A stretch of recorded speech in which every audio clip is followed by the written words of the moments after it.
one of the great scenes in college football.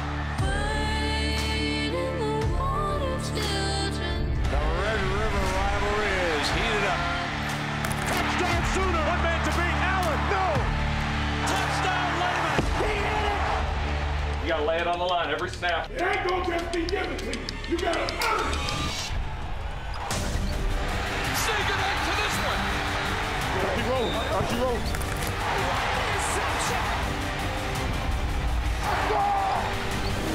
A strike from Spencer Rattler. These are the moments that you live for. It doesn't get any better than this. The Cotton Bowl in Dallas, Texas, and the Sooners have made their way out of that claustrophobic tunnel, and they swagger out with a 13-game winning streak, second longest in the nation, haven't lost a game in almost a year. And Lincoln Riley's team, undefeated, about a field goal favorite today. The Longhorns hungry to end a 3-game skid in the Red River rivalry. It's the first edition for Steve Sarkisian, just filled with gratitude for this chance to coach Texas. He won a game as a player here on this field at BYU long ago. Texas has recovered from an embarrassing loss to Arkansas, looks strong in Big 12 conference play. They are the home team today in burnt orange.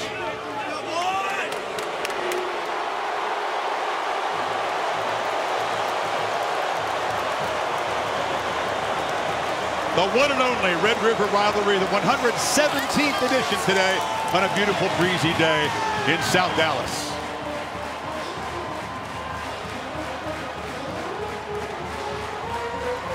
It is the AT&T Red River Showdown on ABC, presented by Arby's. The undefeated 6th-ranked Oklahoma Sooners and the 4-1 21st ranked Texas Longhorns.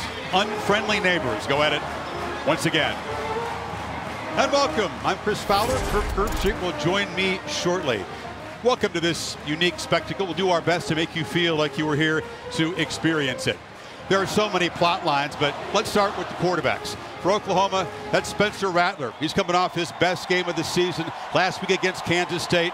He told us he was fueled by the hatred from his home fans in a win over West Virginia, and he played well in a very hostile environment in Manhattan a week ago. He has experience in this game. In fact, it was the biggest learning experience of his career against the Longhorns. He played a very poor first half, a couple of turnovers, and in a surprising move, Lincoln Riley benched him in the second quarter.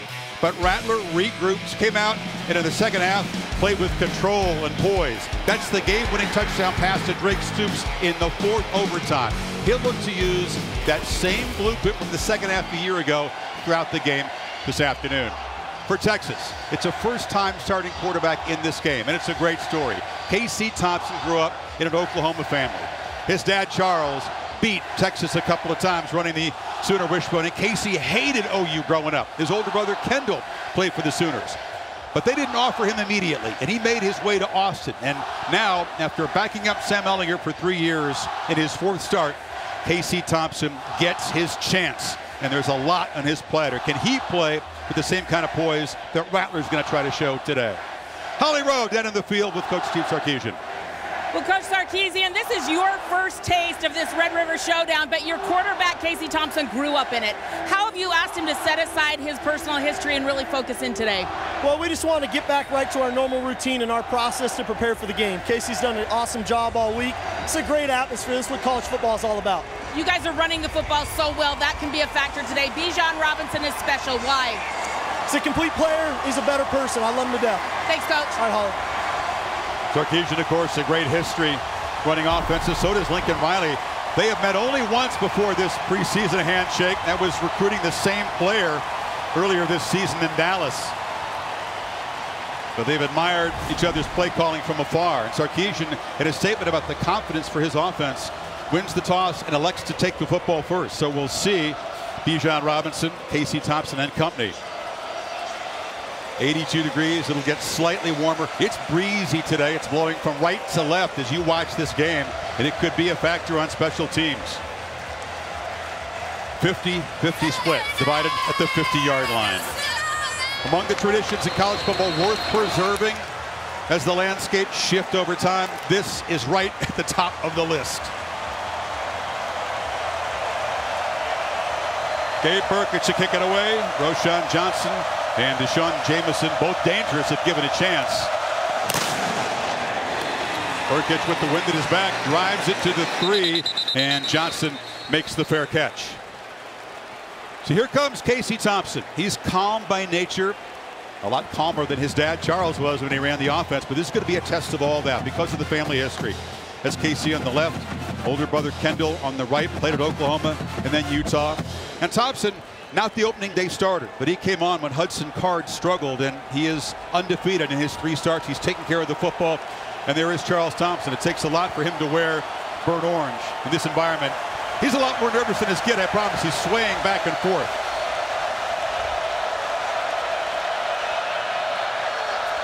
Bijan Robinson, who's been on a tear, lines up behind Thompson.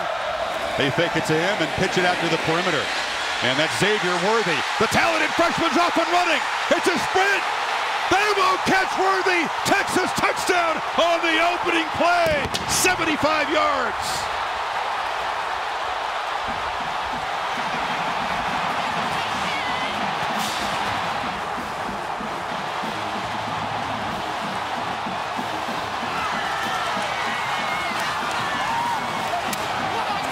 Xavier Worthy's a special talent, Kirk. Comes off a terrible game a week ago. A bunch of drops in that win over TCU. What a start.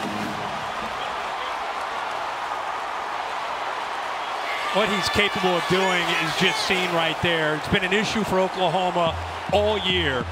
Missed tackles by the secondary and linebackers. And right here, the first play of the game, before you can even get settled in, it ends up hurting them. Xavier Worthy is a true freshman. Chris, you talked about the drops last week. See how he's gotten a little bit of room to work with? All they want is give him some space. Now let's make this guy tackle. Make Jaden Davis tackle you. Poor angle there by Turner Yell, who's coming back from being off a week ago. And then there's the speed. When Steve Sarkisian, who's been in Alabama, tells you this guy's special, it gives you an idea what he can do with the football. And there's the speed once he gets away. But poor tackling backfires again on the OU defense. And Sark had a feeling that Worthy would bounce back from that bad game. He got caught up with himself. He caught 3 touchdowns against Texas Tech. True freshman on top of the world. Was talking some trash last week. Got out of his normal game, and they feed him on the first play to get him going. Yeah, I think it's a great decision by Sarkisian. It's basically what Oklahoma's defense gave Casey Thompson, who, by the way, can you ask for anything better for the quarterback to settle into a rivalry game? And you can see Sark smiling. He wanted to get 8 the ball after last week. He said he's had a great week of practice, and just like that, Horns 7 on the first play. That's 4 touchdowns for Worthy in his 16 catches in his freshman year. Not a bad ratio. So Cameron Dicker to boot it away. He's kicking it into this swirling breeze. And Eric Gray will leave it right there. So here comes Spencer Rattler. Kirk, we talked about the poor first half a year ago. He's learned from that. You'd expect him to play with a lot more composure today. Hey, but this is Red River, so you never know. Yeah, I think it was a real turning point in his career after getting benched and coming back in that game. And you could see how he bounced back. You and I had him a couple weeks ago in Norman against West Virginia. He bounced back last week against Kansas State. He's got great talent to work with. Got to find a way to get Mims one-on-one along with Michael Woods against this Longhorn defense. It's just going to try to keep everything in front of him. Kennedy Brooks and a solid ball game in that hard-fought win in Manhattan. Expect him to get the majority of the carries today. Didn't get much there. And this defense is going to gear up against this run. This defensive line and what you could call the strength of it. There's good depth. Best linebacker by far will be Zero Overshown. He can really fly to the ball, and this is the question in this secondary when they are isolated. Can they hold up? 2-back look, and they test the perimeter, and the ball goes to Michael Woods, the explosive transfer from Arkansas. Excellent tackle made right there by Josh Thompson, and it's 3rd and long. You know, so much of these rivalry games, you and I have covered them for so long. It's just the energy, right? Who can take advantage and play with it, use it as momentum. Here comes pressure, and they've got Rattler. Flying in there was Overshown, Kirk, the twitchy linebacker, and it's a 3 and out. Well, they bring him up the middle. The back, for whatever reason, does not pick him up. He's right here. Watch Kennedy Brooks right here. He ends up checking out off the fake. Somebody's got to obviously pick up that linebacker blitz right up the middle. Nothing Rattler could do, just a miscommunication in the protection. Here's the punt. Michael Turk gets blocked. Straight up in the air. Jump ball. The Longhorns try to fall on it. And they will have a 1st and goal at the 2. Sarkisian hoping that special teams would be an edge. Overshown looks like the linebacker who just came up with the sack. I think he may have got in there and got his hand on it. Brendan Schooler came up with it. They were bumping into each other trying to scoop and score. Yeah, watch Zero right there. Yeah, he got his hand on the ball. And then it's just a race to see who can come up with it. I mean, it goes straight up in the air, high. Plenty of chance for guys to get under it, and I think they were disappointed not to score off this play. What's Sark's slogan that he brought in? All gas, no brakes. I think they got the memo. They got the memo for the start of this game. All gas, no brakes for the Horns. Now can the Sooner defense come up with a stop here? Texas trying to go up 2 scores in the first 2 minutes. Thompson rolls, flips to the end zone, and he overshot his man wide open. It was Wiley. What a call on 1st and 10. Right here, he just sneaks out. Uses his eyes are in the backfield. Undisciplined there. Wide open. And a touchdown. A corner that time. Graham just left him alone. And Wiley, who's 6'7", Thompson maybe just, sometimes those ones, he's just so open. He just ends up missing a 6'7" target there, but a great call by Sark on 1st and 10. Two-back look, he got Roshan Johnson and Bijan Robinson straddling Thompson. And there's number 5 barreling into the end zone. Bijan Robinson, 8th rushing touchdown. The Longhorns cash in the block punt, and they are throwing haymakers early. About as good as you could hope for a start. Really like the block here by Cade Brewer. Cade Brewer does a nice job here. Watch him right there, 80 on the edge. Does a good job of setting it. Boom, sustains that block. Also a good job by the backup running back, Johnson. And an easy touchdown for the Horns to go up by a couple scores. Marvian Overshot, prominent role in the early part. Texas, 3 offensive snaps, 2 touchdowns. The underdogs from Austin have the Sooners in a little bit of trouble here. Special teams, as they so often are, crucial in the Red River rivalry. And then number 5 showing you a taste of his talents. We'll see a lot more this afternoon from the Heisman candidate.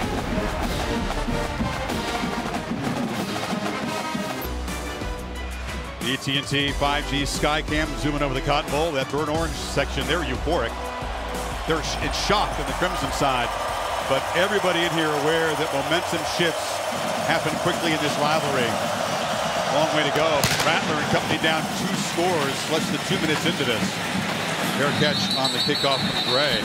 Wow. Well, if you just tuned in and you missed the first couple minutes, here's what's happened and why Texas is up.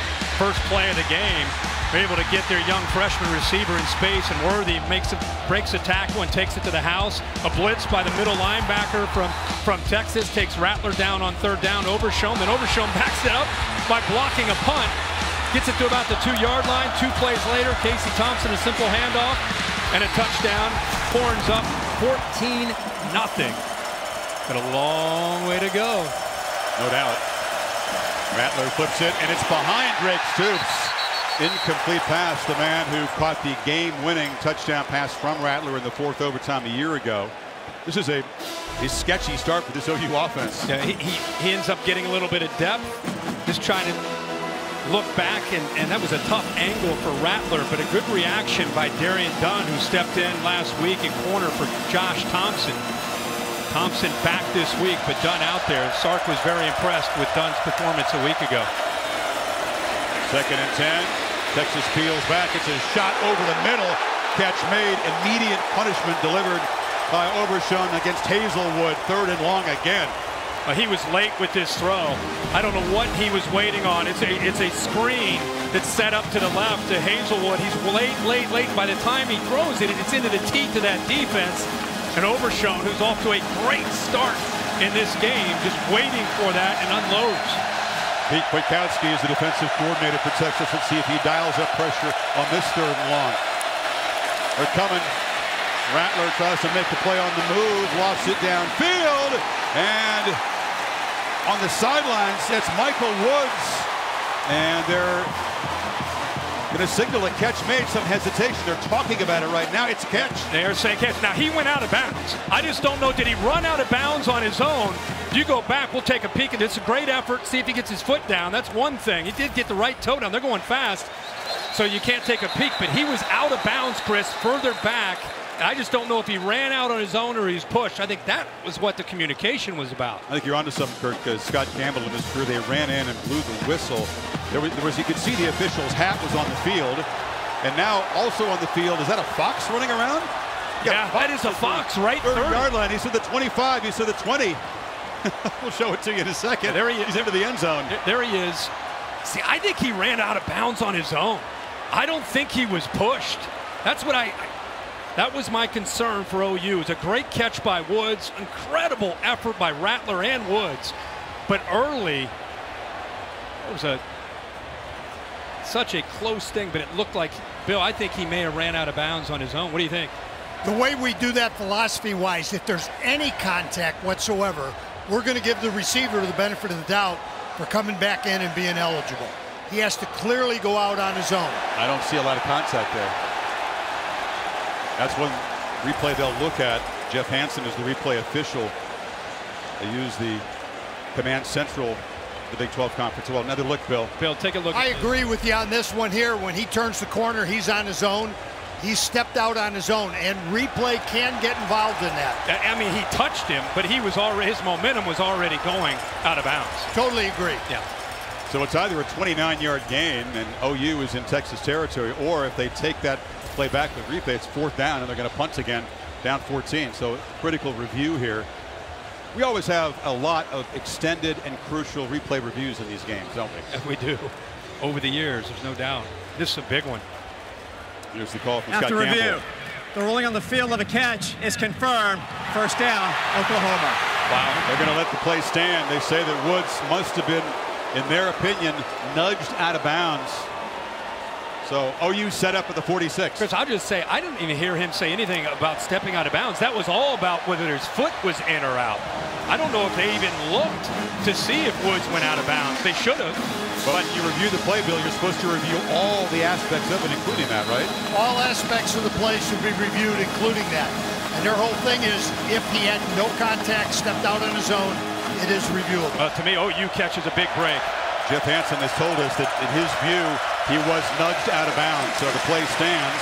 Brooks with a 1st down carry, breaking some tackles and running free into the Texas secondary. Physical run, picks up 15 before Josh Thompson eventually gets him to the ground. I came into this game really excited to see Bijan Robinson run hard and break tackles. And take a look at this. I mean, this is a rivalry game. This is how you run the football by Kennedy Brooks. Did not play well a couple weeks ago against West Virginia. Bounced back last week against Kansas State. And boy, he showed how physical he can be. Jacoby Jones, the defensive end, jack position for Texas, is the one being tended to on one knee. Neither defense has tackled especially well, and so that comes up in the meetings. They got to improve that, or want to improve that today, because these backs are tough to get down. They are. I think what's happened is, even on that play, they're just trying to hit with their shoulder pads, and they're not wrapping up, hoping that the force of the contact will knock the running back down. These are big-time backs. You got to wrap up. So early fireworks, a little bit of controversy on that replay. Texas fans will never believe that Woods was nudged out of bounds. But the Sooners are threatening. Cut this lead in half. Not only a huge play, but it slowed down all that momentum that Texas had by converting on that 3rd down. Jeremiah Hall, the H-back to the right of Rattler. Graves in the ball game in the slot position. Texas creeping up to the line. They bring pressure, and this is Hall, who's a physical runner, senior out of Charlotte. They use him in a number of ways. He can be an effective pass catcher as well. And this is what, if you're an Oklahoma fan, this is exactly what you've been waiting to see, not just in this game, but this year. Offensive line asserting itself. Tough physical running. That only thing that's going to do is help Rattler in that play action pass game. Rattler zips it across the middle, and the slant caught by Marvin Mims, and he's got a first down at the 12-yard line. And just like that, you get him back. Linebackers got to be concerned about the run game.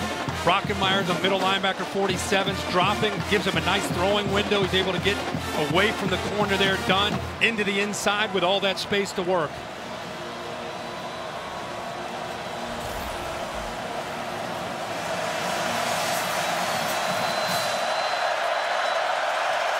Seventh play of the drive. Again, Rattler has time. Checks it down underneath, and Hazelwood tackled at the 5-yard line. Lincoln Riley wants to make the Texas linebackers have to cover in space. Try to get your athletes in that area in the middle of that defense where they can catch the ball and get yards after the catch. Just really good spacing. Always expect that from Lincoln Riley and his scheme. Now you got to finish the drive in the red zone. Rattler pressured on the run, has to just throw it away.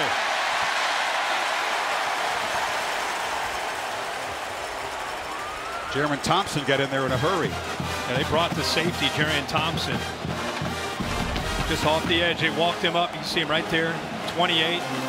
Anticipating, expecting the athletic Rattler to be able to pull that. Just all he could do is throw that ball away. Big moment here, field goal, not what they're looking for. Need 3 on 3rd down.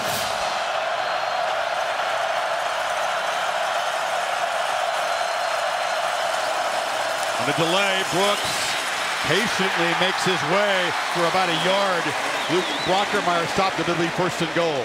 Yeah, that's a great call. You're thinking about, okay, maybe they try to throw, but instead they go back to what's not necessarily been a strength. It's the counter play that they have been running since Lincoln Riley got here. Left guard and tackle, pull around and lead the way. They pick up the 1st down. As you said, they didn't need his touchdown. They get the 1st and goal. The old guard tackle, pin and pull. They like that. They've been running that for a long time. Haven't been running it effectively this year, but have for years. So a clutch 29-yard pitch and catch from Rattler to Woods. Key part of this drive. They're going to review it. Take a break.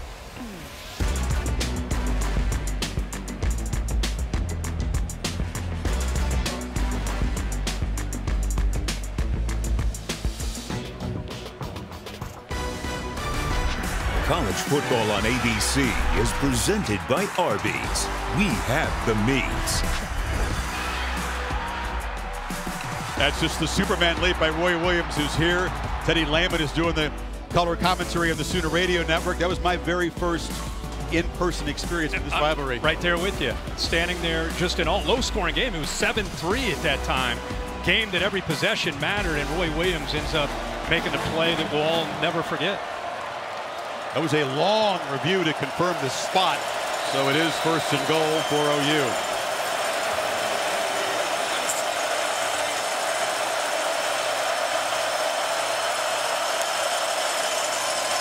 Rattler keeps it, and he will make a cut and dive for the end zone. And Oklahoma on the board.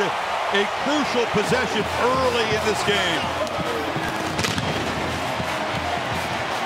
Ken, you're looking at 2 of the best play callers in the country going against each other. I just love in college football on 1st and 10, 1st and goal inside the 5, a boot or a play action play to get him on the edge. We've seen some great calls from Sark early here, and now you get a great call in retaliation from Lincoln Riley getting his quarterback out on the edge. Hold on a second. Told they were going to do a brief review of that. They may review the fact that the sun's shining today. The way it's going. You're doing a lot of stuff here, Billy. Urkic, excellent kicker. Boots it through. And how about this start? Inside of 6 minutes to play in the 117th edition, we got 3 touchdowns. So you got Hall on the edge. He's going to come down. We're going to fake here, and then you get him outside. This defense is thinking, oh, it's 1st and goal. They're going to run, and then there you go. You get him outside. He's out leveraged. Now the defensive back. Am I going to take Hall? Am I going to take the quarterback? I'm stuck in between. That's exactly. You want to put a player in conflict, and that's what Rattler does there. He's going to throw it, and instead he's able to get to the corner and score the touchdown. Here's the progressive pylon cam. Spencer told us this week, listen, you use anything as motivation. You embrace the love, you embrace the hate, even when it's coming from your own fans, as it was in that win over West Virginia when they were calling for Caleb Williams, his backup. He quietly did his business, finished that game strong, went on the road to Manhattan and played an excellent game. Really, really well is how Riley described it. Very efficient. I mean, missed a couple passes, and he's got confidence, and that was such an answer after the way this game started. We're going to go back to that play, depending on how this game finishes.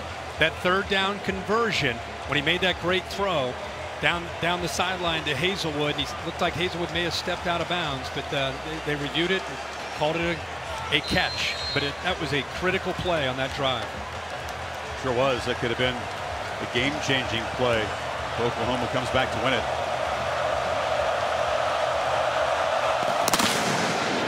And Winded is back. That's more what you expect from Burkich out the end of the end zone. Talked about Casey Thompson's dad, Charles Thompson, ex-Sooner great, and the emotions he's feeling this afternoon. I always have a saying, blood's thicker than water. I will always love the University of Oklahoma. People know that I bleed crimson and cream, but for these years that my son has been at Texas, and certainly this year, I'm all burnt orange. Yeah, he scored a touchdown against Texas. He threw horns down on that day when he was a player. Not these days. I think any parent can relate to what he's saying. The blood's thicker than water, and he is going with his son, even though he's wearing the burnt orange. Yeah, he said blood's even thicker than the Red River's water. You got Texas making a mistake here. False start, number 70, offense, 5-yard penalty, still first down. By the way, Charles Thompson was such a bad man. I just loved watching him run that oh man, Jamel Holloway was great, but Charles Thompson was electrifying, number 6. 5'9", 165, Kurt. Yeah, he could go. He could go. Look, I mean, he ran that option as well as anybody that ever did it. He said quarterbacks complain about getting hits. When you run the option, you get hit every play. His son trying to avoid getting hit, and Casey scrambles. He's very adept. We got kneed in the head accidentally there after the end of the play. He's not as fast as his dad, different kind of offense, but he's plenty athletic. No, and that's what I think's interesting is his dad was so electrifying, and Casey is a pocket quarterback. You know, he's a modern quarterback, 2021. He'd rather sit there in the pocket, but as you saw there, does have the athletic ability and enough wiggle to get away from trouble. Also can make plays on the run as Rattler can. On second down behind the sticks, they get it down underneath, and the catch is made by Cade Brewer, the veteran tight end. That's what you're going to see this a lot from Sark, kind of a crossing concept, a mesh route. Saw this so much throughout Sark's career, and this time he's just trying to pick up enough yards here to give him a good chance on third and medium. Yeah, first third down of the afternoon for Texas, converting at 55% this season. Not afraid to run the ball to Robinson in these situations. Thompson looking to pass, early pressure. Did he escape? Still trying to make some magic happen. Dancing around. Couldn't get his eyes downfield, and Isaiah Thomas eventually drops him. Boy, Nick Benito, who is known on third down to give you trouble. And Alex Grinch, he likes to move his defensive linemen around, especially on third down. He's right here. He works to the inside. What you love to see is the linebacker player, Deshaun White, with his eyes on the quarterback right here. It looks like there's a chance there for Thompson to get to the first down, but spying there with White prevents it. Try to make the Johnny Manziel-like player if you're older, Roger Staubach. And now, punt returner is slammed into. There's no flag. His own man bumps into him. Is this another special teams disaster for OU? My goodness. Well, it looked like Drake Stoops was back there just trying to make a block and ran into him. Yeah, there's no flag. It's not kick-catch interference. If your own guy either bumps you or forces a coverage team into it. He got shoved into it. But Chris, I can't tell who the ball hit as it came down. Did it hit Mims? First touching by Texas. Yeah, it hit Texas shoulder pad. First down. Yeah, hit a Texas player's shoulder pad. Looked like Josh Thompson, who was down there. Never hit the Oklahoma player. Hits 9 right on the back, right on the shoulder pad, and the ball is. So Stoops got knocked into. If you're a man trying to block, you don't want to get that near the returner. If you're Drake in that situation, you got to go. The ball went off his helmet, illegally touched. Yeah, that's where Mims has got to communicate. Everybody's got to be yelling to make sure that they're aware that that ball is short. OU very fortunate not to set up the Horns offense on a silver platter again. They'll take over at the 16-yard line. I'm wondering, I want to ask Bill, the ball was touched at the 31 by Texas. Why is it at the 16? That's what Lincoln Riley, I think, is fired up about. You help us with that? Sure can. That's the touching, so that should be the spot. 31. Doesn't matter who recovered it. They get the touching spot. Look at Lincoln. Advantage. That's what he wants to know. Why is the ball not at the 31-yard line? They're correcting it now. With a little help, you'd like to not have to help in that situation. You can actually spot it all the way up at the 33. I thought there was a new rule I missed or something. There's so many rules that change, but yeah, it clearly hit it. Maybe we could do a trial thing someday and do replay here from the booth. You want that responsibility? Would you be faster? I don't know. I think, you know, it's hard to say. So Oklahoma's got their footing now. That big 29-yard completion on 3rd and 10. Rattler to Woods. The eventual touchdown drive. Defense gets to Thompson. 3 and out. And the Sooners take over with Brooks in the backfield. They feed him. And he is hit immediately by Overshawn as he made that cut. Number 0 active in the first quarter, to say the least. If you look at the stats right now, it's not as if Oklahoma's running for a ton of yards, but I'll tell you, there's enough sign there that Lincoln Riley's got to be looking from the sideline thinking, I'll tell you what, I'm starting to like that battle up front. It could favor us maybe throughout this football game. Braden Willis also in the backfield. Rattler on the move, a lot of space. And he scoots for a nice gain out to the 40-yard line. Gofu forced him out. That he was decisive there. Came around on that corner, and instead of waiting to try to hope that somebody's going to get open, he just pulled it and said, hey, I'm going to get some positive yards here and make the most out of this. Get us to 3rd and 3.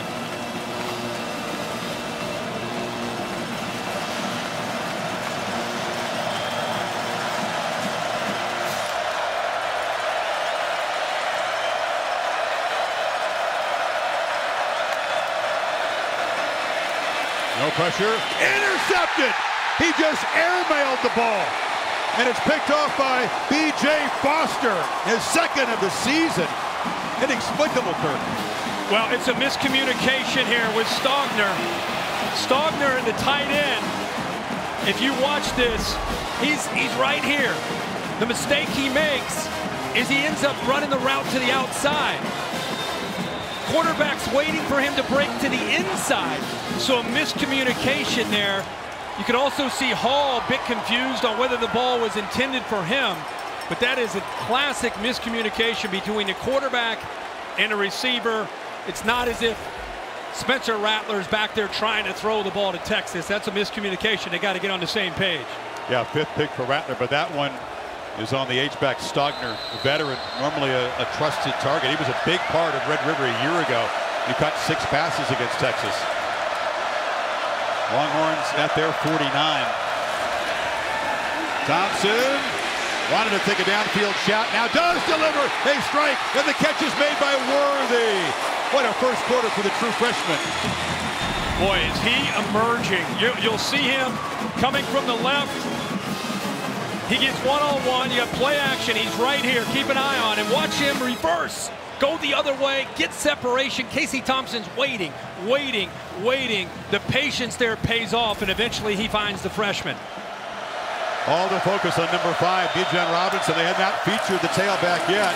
Scored a touchdown earlier. Now he's got it. Breaking tackles, doing what he does, and muscled out down near the 10 by Davis. Boy, how good is he? I think he's the top running back in the country. They want to get him on the edge, run into the boundary, make these linebackers have to tackle Bijan Robinson. This has been a sore spot for the OU defense all year, going all the way back to Tulane. Tackling in space, eye control, fundamentals. It hurt him last week. And that time, Robinson's able to get some big yards. Comes off 3 consecutive 100-yard games, 35 carries a week ago, 216. Thompson to the end zone, touchdown, Joshua Moore. And the Longhorns cash in the pick, stretch the lead again.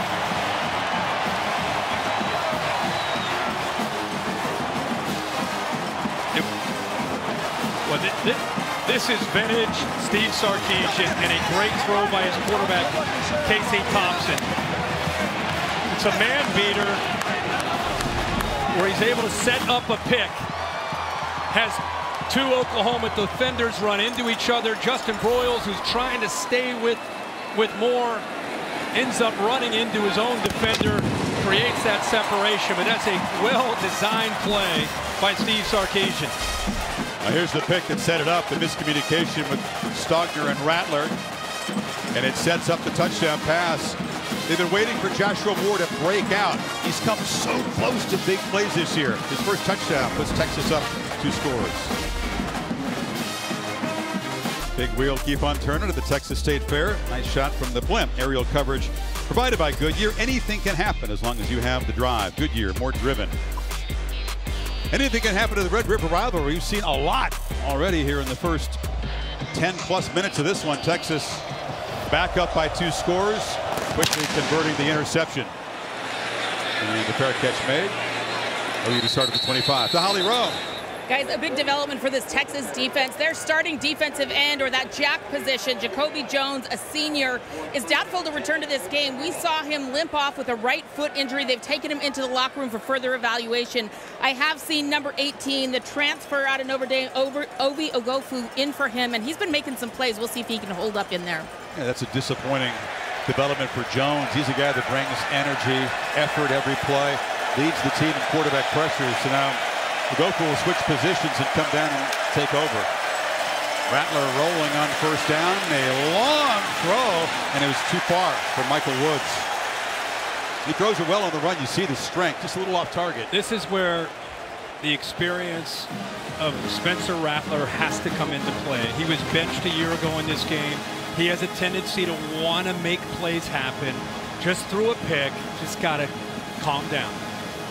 You can't make a 14-point play. Just stay within the offense, make good decisions. Don't feel like you have to make up for that interception. This is where you can show some maturity. They take it to Gray. Rattler pressured on the run, delivers behind the line of scrimmage. Jeremiah Hall is tackled immediately. Texas defense is flying around.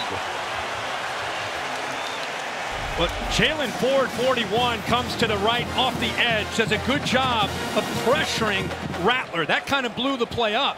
But I'll give credit to this Texas secondary, man. Besides the pressure, look at the burnt orange jerseys flying around. They are everywhere, led by Anthony Cook that time. That play didn't have a chance. Senior out of Texas, really becoming the kind of player they thought he was when he was a 5-star out of Houston. 3rd and 13. Rattler gets good protection for a while. Now they'll drag him down for a second time. And the sack by Alfred Collins. This is what's called a relentless attitude and effort by Collins. Watch him work off the edge right here. And this is good coverage downfield, but he's blocked. He's handled. But he's never going to give up until he gets there to Spencer Rattler. Great effort. OU did all that pre-snap shift before the punt. Ended up getting it blocked.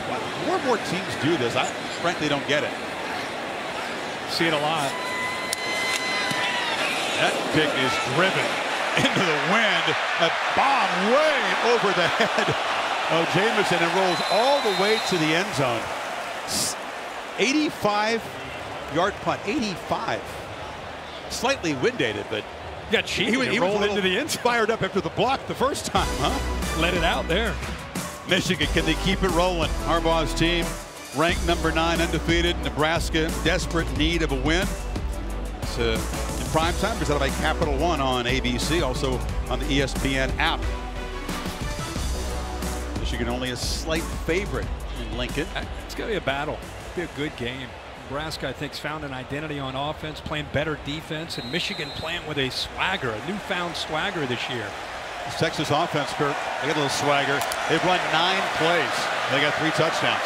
Casey Thompson in complete command so far in this game. Pop pass around the edge. Moore, who just caught the touchdown, following some blockers, and picks up 9. Remarkable story and everything that Josh Moore has been through in his life. Back in 2013, his older brother committing suicide.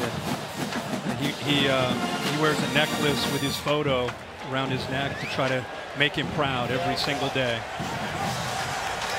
He's making his whole family proud so far today. 2nd and 1. Thompson hit immediately. They tried to get a little tricky there. It's an incomplete pass. They got pressure.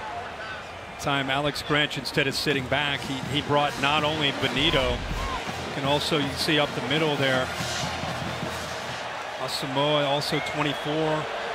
They can when they turn it loose, Isaiah Thomas, Benito, the linebackers. And the handoff on the end around to Whittington, and the receiver, a first down. They continue to use Robinson mainly as a decoy so far. Yeah, and look how unusual formation. I mean, look at this. Look at this. The receivers are in tight.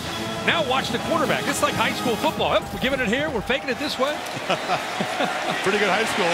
Look at this back. He looks like a Sunday back, not a Friday night back. Robinson rips off about 9. Sark told us last night, we think we can get to the edges, whether that's a quick throw to the edge, whether that's running Bijan Robinson. We want to try to work their edges. We think it can set up other aspects of our offense.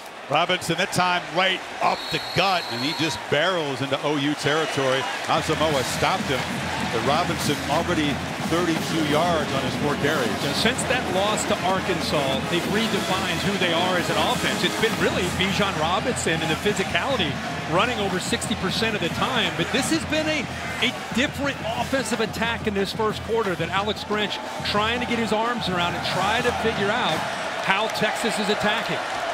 It was an interesting comment that Sark made. He wanted to try to emulate what he did at Alabama, and they lit it up, right? Personnel a little bit different. Thompson, deep shot, man wide open, caught, touchdown, Joshua Moore again. Texas is pouring it on in the first quarter.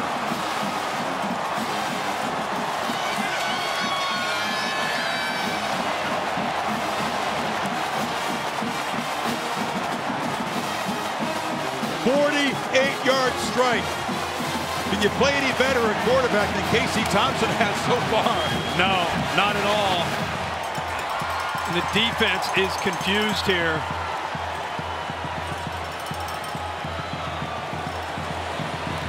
My goodness. All those Oklahoma bloodlines, you wait 3 years behind Ellinger for this moment, and Thompson is lighting it up in the first quarter. But you got 2 receivers over here.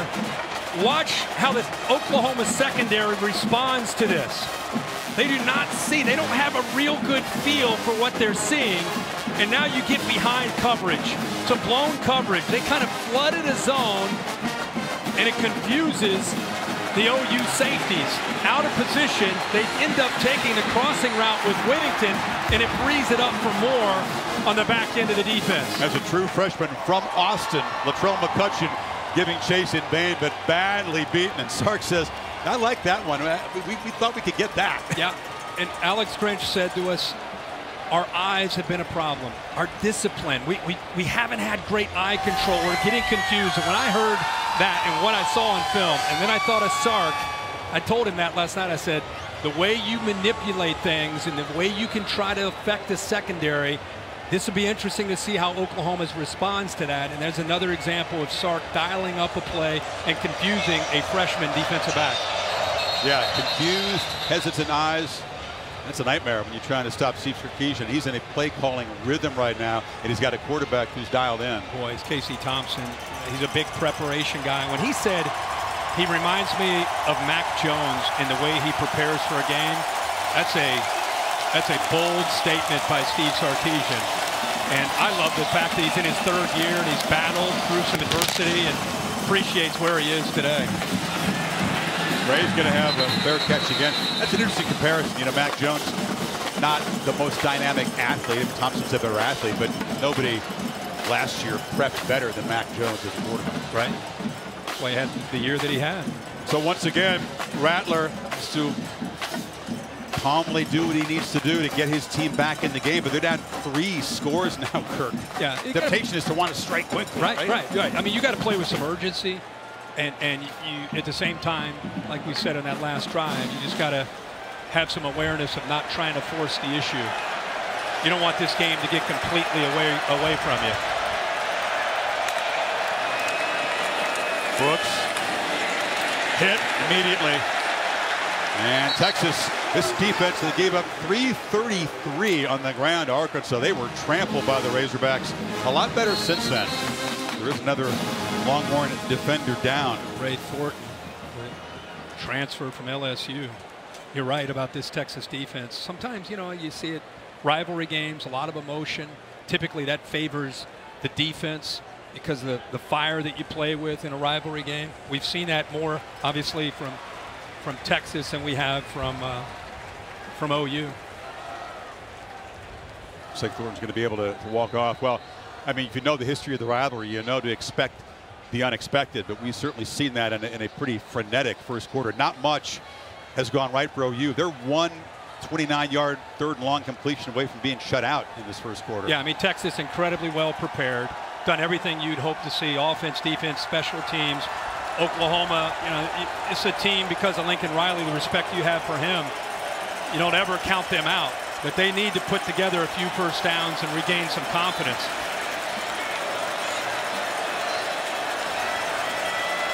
Second and 9. Rattler on the move again, scanning, nobody to throw to, and just fires it into the bench. He was chased again by Overshown. Yeah, he just kind of is rolling out nonchalantly, and as he's taking steps, he's eliminating options for him to throw to. There's just nowhere for him to throw the football. And there was no reason necessarily to move out there, but he took himself away from the chance of making a play. Needs a play here on 3rd and 9.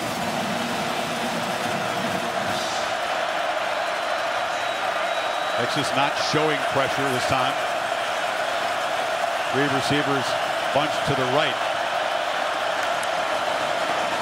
Gray's got it, and they're going to try to get it on the ground. Makes a cut, upended right at the marker. That was Jaron Thompson who hit him. The spot's going to decide this. It's going to be just short, and it'll be 4th down. That will be the final play of a frantic first quarter. The Longhorns score on the opening play, block a punt, add a couple more scores. Back after this message and a word from your local ABC station.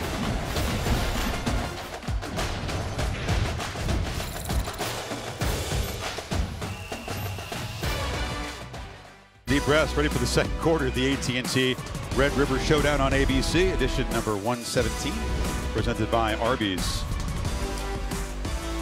It is 4th down. The Sooner offense on the field with the backup quarterback Caleb Williams in their own end, Kirk, needing about a half yard, down 21.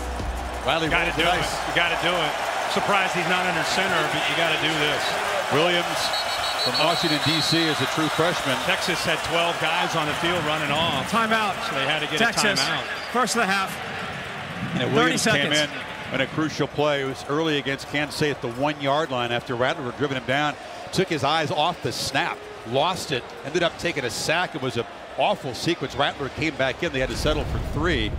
This was the game last week. So he's a situational quarterback, a very talented dual threat guy, one of the most highly recruited quarterbacks in the country. But he's young, you know, so a little thing like he's anticipating the ball that it's going to be easy to catch, gets his eyes up on the defense, and he'll learn from that. He's got such a bright future. I know the Lincoln and the staff, they're very high on what he can do down the road. More like a Jalen Hurts body and style of player. Has a 59-yard run. He's got good speed. You bring him in here because He gives an extra man for Texas to worry about in the run game. And Rattler's a scrambler, but this may be a power run they're looking for. And I thought he might just come in there and do quarterback sneak. They're coming right back with the same formation from Oklahoma. Brooks to his left. Feed the length of the football. It's a keeper all the way. Makes a cut. Dances free and look out. Caleb Williams in the secondary. They're trying to run him down. Dives. Touchdown, Oklahoma. 66 yards on 4th and a foot. Forget that play last week from Williams, right? We just said what this guy's going to bring to the table eventually. He's more of a true dual threat. But I think he was surprised once he initially got the first down. He kind of looked around like, my gosh, it's the first time I've ever experienced this, a big-time college football. He takes it to the house. Well, he's got the speed to do that. Had a pretty good arm, too. They trust the freshman. This is the guy that Oklahoma students were serenading. They said, we want Caleb. And that home win over West Virginia, that got Rattler stirred up. Williams did not come into that ball game.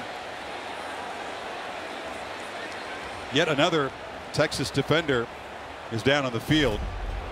So let's take a look right here, Chris. You have both Willis and Hall blocking here to try to set this up. But watch, it gets taken away. So Williams has to bounce it right there. Then he makes the safety Foster miss. And that's when I said he looked around like, oh my gosh, this is like high school. I got room to work here. I'm going to take this thing to the end zone. So Riley gambles, Middle's own 39, puts in the freshman, and the Progressive Pylon cam gets smacked into by Williams as he makes a dive. It had no chance there. 6 touchdowns in the first 15 of this game. I can't imagine Texas has ever had a 28-point quarter in this rivalry before. The reaction on the sideline from Caleb Williams' teammates is interesting. It's really interesting to see. They're happy for him, but they're very, very positive energy, because you could sense that they're happy just to see him be able to make some plays. Now Williams, quarterback of the future. Maybe next year it's his team when Rattler moves on, but getting a chance to make a play and you do something in this game, you are etched into the history of it.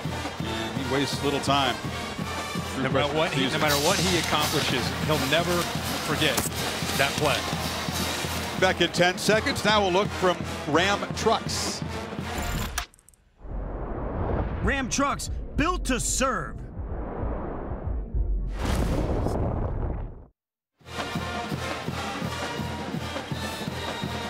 Rattler, I presume, is okay with that. It was 4th and a yard, but you never know. Yeah. I mean, it's part of not just Oklahoma's offense, where they have a guy that comes in short yardage, red zone situations. You see that throughout the country, and it takes the starter. It takes the right attitude to be able to not just handle that, but to encourage it and to be supportive of it, because it's best for the team. That was the nose tackle, by the way, Keandre Coburn, who was helped to the sideline, hurt on that touchdown run. We'll keep an eye on that. Steve Sarkisian has to be very happy with his first quarter, his first play of the game. But this is vintage Sark. Move people pre-snap, affect the eyes of the linebackers. Little quick play fake. Now you create one-on-one. Get a good block, poor tackling, and we see a touchdown by Xavier Worthy. Again, pre-snap movement. Create one-on-one at the bottom. Man beater, you got one-on-one, little rub. 2 defensive backs run into each other. Touchdown for Joshua Moore. And then here you go after a true freshman corner, McCutcheon, who's from Austin. Fake to Bijan, affect the eyes in the backfield, and he gets behind coverage, and a great throw by Casey Thompson. 2-back set here now. Rashawn Johnson goes in motion. Robinson tries to get the left edge, and they knock him down after a 4-yard gain. Holly? A terrific first part of this game from Casey Thompson, the quarterback for Texas. And Steve Sarkisian told us, I knew I had something special in him when, after he was not named the starter to start the season, he didn't transfer. He didn't start the first 2 games of the season, but when his opportunity came up, he was ready, and that told Sarkisian he has something special. Thompson from the pocket. He'll be dropped. Didn't escape quick enough, and big parry on Winfrey. Played a big role in last year's Red River game. Got him. Again, that is a coverage sack. See a push through the middle. Nobody open downfield. Thompson trying to find an open receiver, a check down. There's just nobody available, and eventually Winfrey, who is a very capable interior pass rusher, gets to him. So often this game is about a fierce pass rush. Each team has recorded a couple of sacks already. Ellinger sacked 6 times by OU in last year's wild Oklahoma win. 3rd down, they need 10. Sooners rush 3 but get immediate pressure, and it's dropped. Tried to check it down on the screen to Robinson. Nick Bonito got there in a hurry, and here comes the punt team. Boy, is Bonito good. One of the top passes. It's the get off. See how quickly he is able to get off? Carrick never really had a chance once he got outside of him. They had some room. They had some room outside there. He had a convoy of blockers. A good call on 3rd down. They had a chance, but the pressure there by Bonito just too quick. Carrick has to shift to right tackle. It's a reshifted Texas offensive line because Denzel Okafor, their fine senior, sadly his career is finished in his 6th year. So Carrick goes from left tackle around to the right. First center from guard, or from tackle to guard. Thompson, not a successful drive that time. Here's Thompson on the follow-through, Kirk. Bonito hit him. This is shades of the Russell Wilson injury. The issue is his right thumb. Right thumb, just on the follow-through there. Looked like he just hit the arm of Bonito. You can see it does not feel good, and then he came over to met with the trainers and tried to throw it. Watch his face and reaction. So we'll keep a close eye on that. Wilson followed through, hit Aaron Donald, and his status is up in the air. Seahawks game against the Rams last weekend. OU ball, 14-point game. It's a backwards pass. Mims gets it back to Rattler, pitches it downfield, wide open. Jeremiah Hall. Little trickery from Riley, and OU has momentum big time now to the 25. How about that? How about Lincoln Riley saying, oh yeah, Sark, I've got a little something up my sleeve as well. 48-yard gain. Playing fast. Brooks breaks the tackle in the backfield and is knocked down at the 21. Mims got it back to Rattler, and it's a good thing the receiver was wide open. How great is this? How great is this rivalry? I mean, over the years, you've just had so many memorable moments. It looks like 2021 is not letting us down. No. It never does disappoint. The last 7 meetings here in the regular season, all decided by 1 score or less. It's a long period before that where we're kind of lopsided scores typically. We're on a roll lately, though, Red River. On 2nd and 5, try to get to Eric Gray. That was not an accurate throw. Chris, let's go back quickly to the touchdown. Hall's right here if you want to keep an eye on him the whole time. It's a lateral. He gets it backwards. I thought right then there was a chance, and here he is right here. He's going to sneak down the sideline. Now nobody picks him up. So once nobody picked him up, you knew that when Rattler got his hands on the ball, it was going downfield to 27. The only downside, you had a 250-pounder on the receiving end, and he couldn't quite make a house call out of it. There's a 3rd down and 5. Neither defense has been able to force a field goal attempt yet. And Rattler escapes, fires over the middle. The ball was deflected and falls incomplete. It's Brockermeyer who got a hand on it.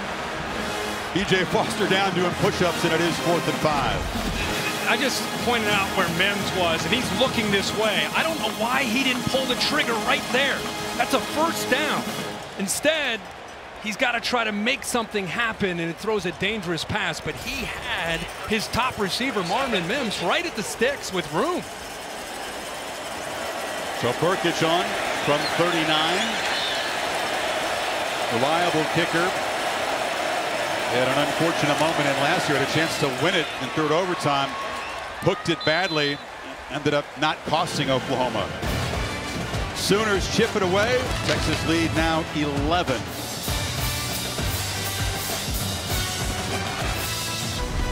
College football presented by Arby's on ABC is brought to you by Goodyear. Discover the possibilities. Goodyear, more driven. And Dell Technologies. With our new multi-cloud experience, you can unveil your best ideas. Texas tailbacks who won the Heisman had big Red River rivalry games. Earl, big win in '77. Ricky, 21 years later, those one-namer guys. Bijan Robinson, the guy that Ricky Williams calls Little Ricky. He has expectations of him. 5 for 34 yards so far. The concern right now is the right thumb of Casey Thompson. Keep an eye on that. Showed you his grimace in pain trying to throw the football. They taped up that right wrist moments ago. This feels like an important moment on the Texas side, though. Sooners scored 10 in a row to cut the lead.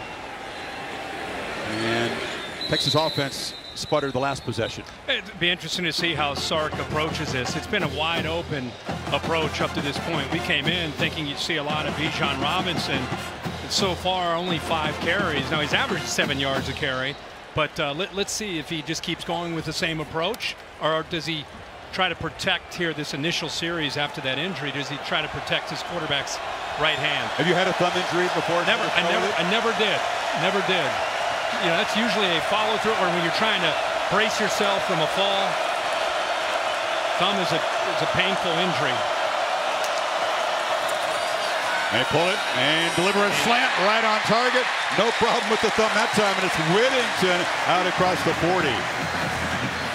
Does a really good job of the ball placement. And he might have been grimacing on the sideline, but not at all. That throw to Whittington put some velocity on it, too. Now Robinson makes a spin move in the open field. That was a pretty spectacular 6-yard gain there. He's a human joystick. Grimes didn't have much of a chance. Reggie Grimes, 14. And backside pursuit, you better be ready. I mean, 5's going to run any. That play's designed to go right, and he spins it back to the left. Thompson rolls, pressured, and threw it right into traffic. Hit off a lineman there. Brian Asamoah brought the heat. Thompson knocked down. And these backers have been pretty active at trying to get after the quarterback when he has thrown. He's right here. He kind of works to the outside. He pauses, and then turns it loose right there. Robinson was on the other side of the lineman and didn't get through to him. So 3rd and 4 now. Longhorns 1 of 3 so far in 3rd.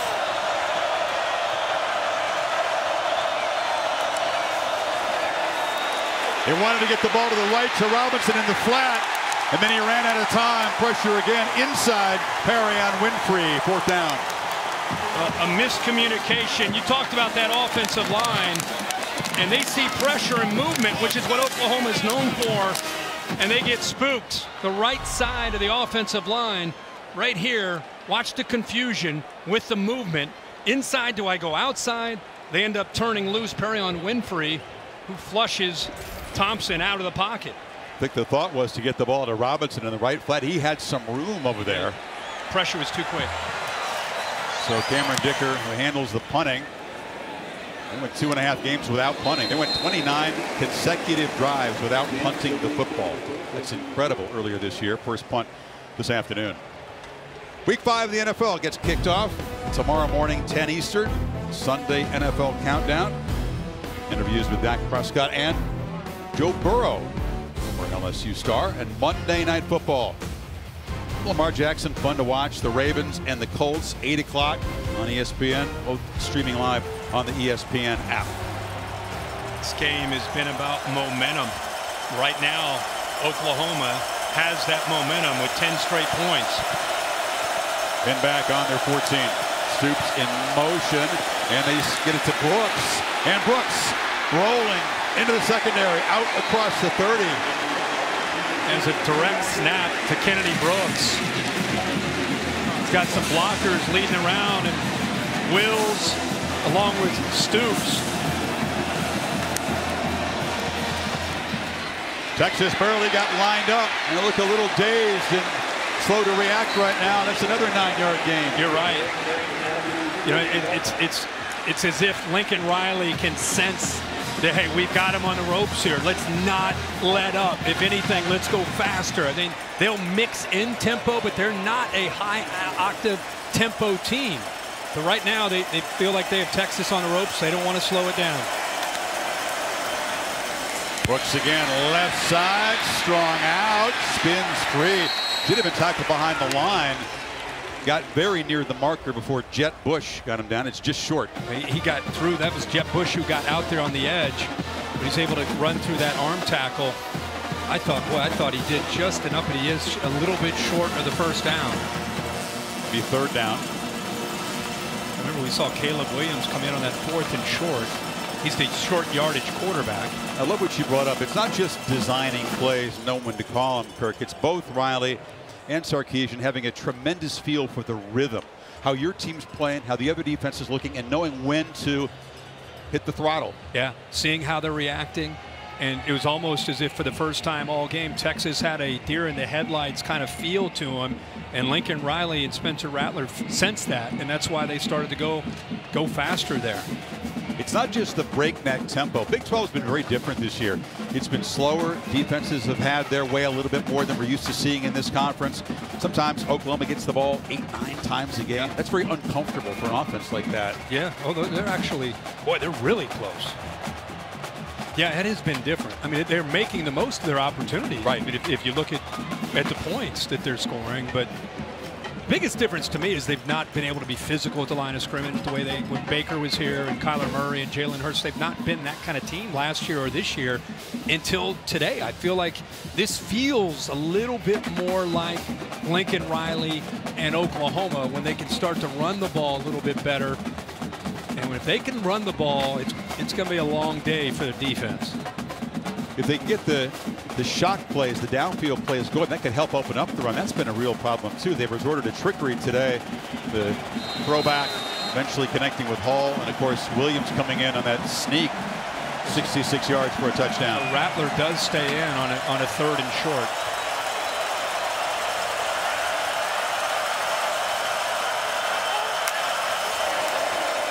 Brooks hit, able to plow for a first down. Kennedy Brooks disappointed his play against West Virginia, kind of took it personally, had a great week, and then broke out against the Purple Cats. Yep. Little Apple last week.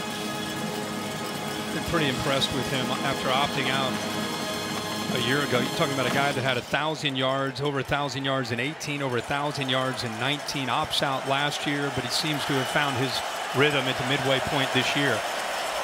Hall in the backfield. It's Gray coming in motion. Rattler rolling, looking that way, and has a man wide open. Gray forgotten about by the defense, that kind of reverse motion, and he was wide open. First down to the 44. Yeah, once they brought him inside, ball was snapped while he was almost at that H-back spot, and then with that quickness, he gets back outside. And you're right, Texas just couldn't find him. Just almost like a check down there, and then he's got such quickness after he catches the ball. 3 years at Tennessee. Very effective pass receiver as a running back.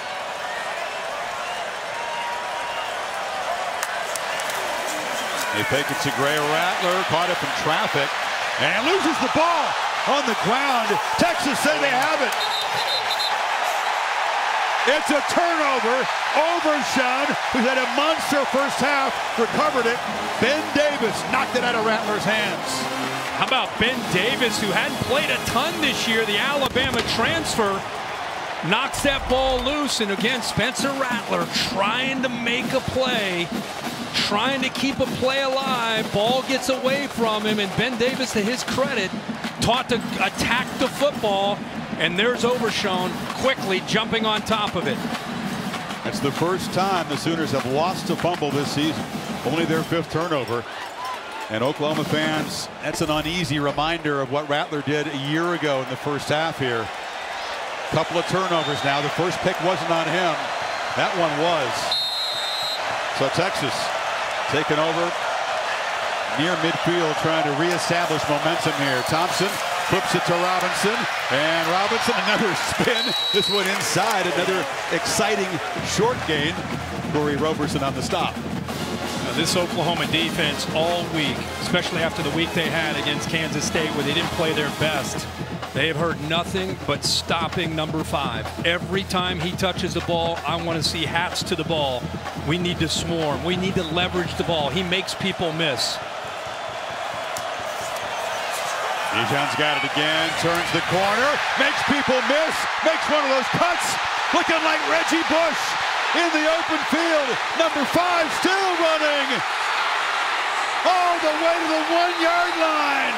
Bijan Robinson showing you what he can do.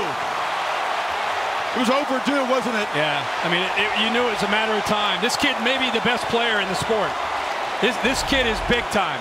Watch Joshua Moore with great effort on the block, but this is just 5 being 5. I mean, you don't know which way he's going to cut, right? I mean, you're coming up as a safety. He's got physicality. He's got wiggle. How about the effort he doesn't give up on trying to get it to the corner of the end zone at the very end? He dives to try to get to the pylon. There's the progressive pylon cam. And Ellison saved the touchdown, but it's 1st and goal. They fake it to Robinson, pitch it across the middle, touchdown, caught. Jared Wiley. What a drive from Texas. That was a lot of Bijan Robinson. 50-yard run sets up the 2-yard touchdown pass from Thompson, his 4th of the half. That was beautiful. Just what a drive. Ben Davis, the Alabama transfer, forces the fumble. Bijan Robinson with the big run, and then Casey Thompson with a run-pass option for a touchdown. Went after is good. Minute and a half strike after the turnover. And this is what you're looking at is the linebackers. Any feel at all, you got to feel these linebackers. You can hand it off or you can throw it if the linebacker gets out of position. Thompson has 8 completions, half of them for touchdowns. 35-17. Deja vu. Looks like Lincoln Riley is going to do what he did last year. Lifts. Spencer Rattler, who had 2 turnovers last year, picking a fumble. Same thing here today. It was Tanner Mordecai, who's now the SMU starter. Came off the bench, didn't do much. This time, it's Caleb Williams who's going to come on. It's been a rough first half for Spencer Rattler. He's so capable, but at times just kind of out of sorts. He's miscommunication with him and his tight end here. Here he's got an open receiver. He's looking at him on 3rd and 5. He ends up coming off of him, throws a dangerous pass, and here just trying to make a play happen. And the ball comes out, and Lincoln Riley tells him, hey, we're going to give Caleb a shot here. Well, last year, Mordecai didn't do much. Rattler came back after some soul searching and a conversation with Riley. Played an excellent second half. Let's see, though. Let's see what Williams can do. Perhaps take over this game. Make it his job. Brooks and Hall in the backfield. Williams keeps it. Inaccurate throw. Tried to get it to Hall, but it was too far outside. So with Lincoln Riley is kind of a quarterback whisperer. He does a great job throughout the week working not only with Spencer Rattler, finding out what he's comfortable with, but also with a guy that may come into the game. And in this case, Caleb Williams, who's a true freshman who's never played in a big game like this. So he went over the play sheet with him. What are you comfortable with? What do we feel good about? And so now that's what he's focusing on, trying to get 13 to just settle into this game. Williams delivers across the middle, and the catch is made. Hall hurdles a man and is kind of pinballed out near midfield. Jeremiah Hall playing a big role here. Yeah, Jeremiah Hall does a good job of sneaking here and getting across. Watch the vision. Sees it open. Ball is out quickly, right where his receiver makes the play. And I'll tell you, I always say it, whether it's Dimitri Flowers, there's always an H-back in Norman that makes plays in the passing game, and this year is Jeremiah Hall. That's a big man hurdling a defender. I love it. 54-yard gain, and hand it off to Gray. And Gray makes a cut, lowers ahead, and OU behind Williams has got something going here. Get that running game going. Remember, Caleb Williams is a threat now. This is a different offensive approach with 13. I mean, he can hand it, but he can pull it like Jalen Hurts would, and he is dangerous in how he runs. He doesn't run like Kyler Murray, where he's so quick, but he'll run over top of you with power. He's built very, very strong and physical as a quarterback. About 220 pounds. Very few ever ran like Kyler Murray did. No, I'm just saying he's not that style, but he can run. He sure can. We've seen that already. He collected the snap, bobbled it initially, and gets the ball out to Trevon West, who makes just his second catch of the season. And by the way, just because he's come in throughout this year in short yardage and red zone as the running quarterback, he's obviously not, he can be that guy. This guy can spin it. And I think the reason some people in Norman have wanted to see more and more of him is because of some of the intangibles and the leadership that he brings to the table. Showed you how Lincoln Riley recruits the nation when it comes to quarterback. Going to Washington, D.C. Not exactly an Oklahoma pipeline. Gray, and he's near the marker. Tackled by Brockermeyer. It'll be third down at about a foot. Caleb Williams was the #1 ranked dual threat quarterback. Could have gone to almost any school in the country. And to play quarterback for Lincoln Riley, I mean, you are recruited basically by every school in the country. But so far what I've seen is a decisive, quick decisions, getting the ball out. Very, very confident in the way he's executing right now.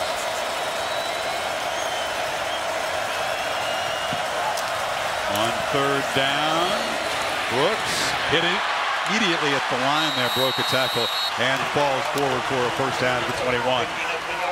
Love that. They're going to go fast here. I love that body lean from Kennedy Brooks. Running hard today, man. That trips off to the left. Texas barely lined up, and Brooks weaves his way through traffic. He is so patient, and then has that burst when he sees daylight. Bush got him to the ground. And he's doing a good job on those counter plays of getting behind those big linemen, just hiding behind them. You said the perfect word. It takes patience when you run that. You wait, use your vision, and then it's the burst. But what he brings with that is the physicality.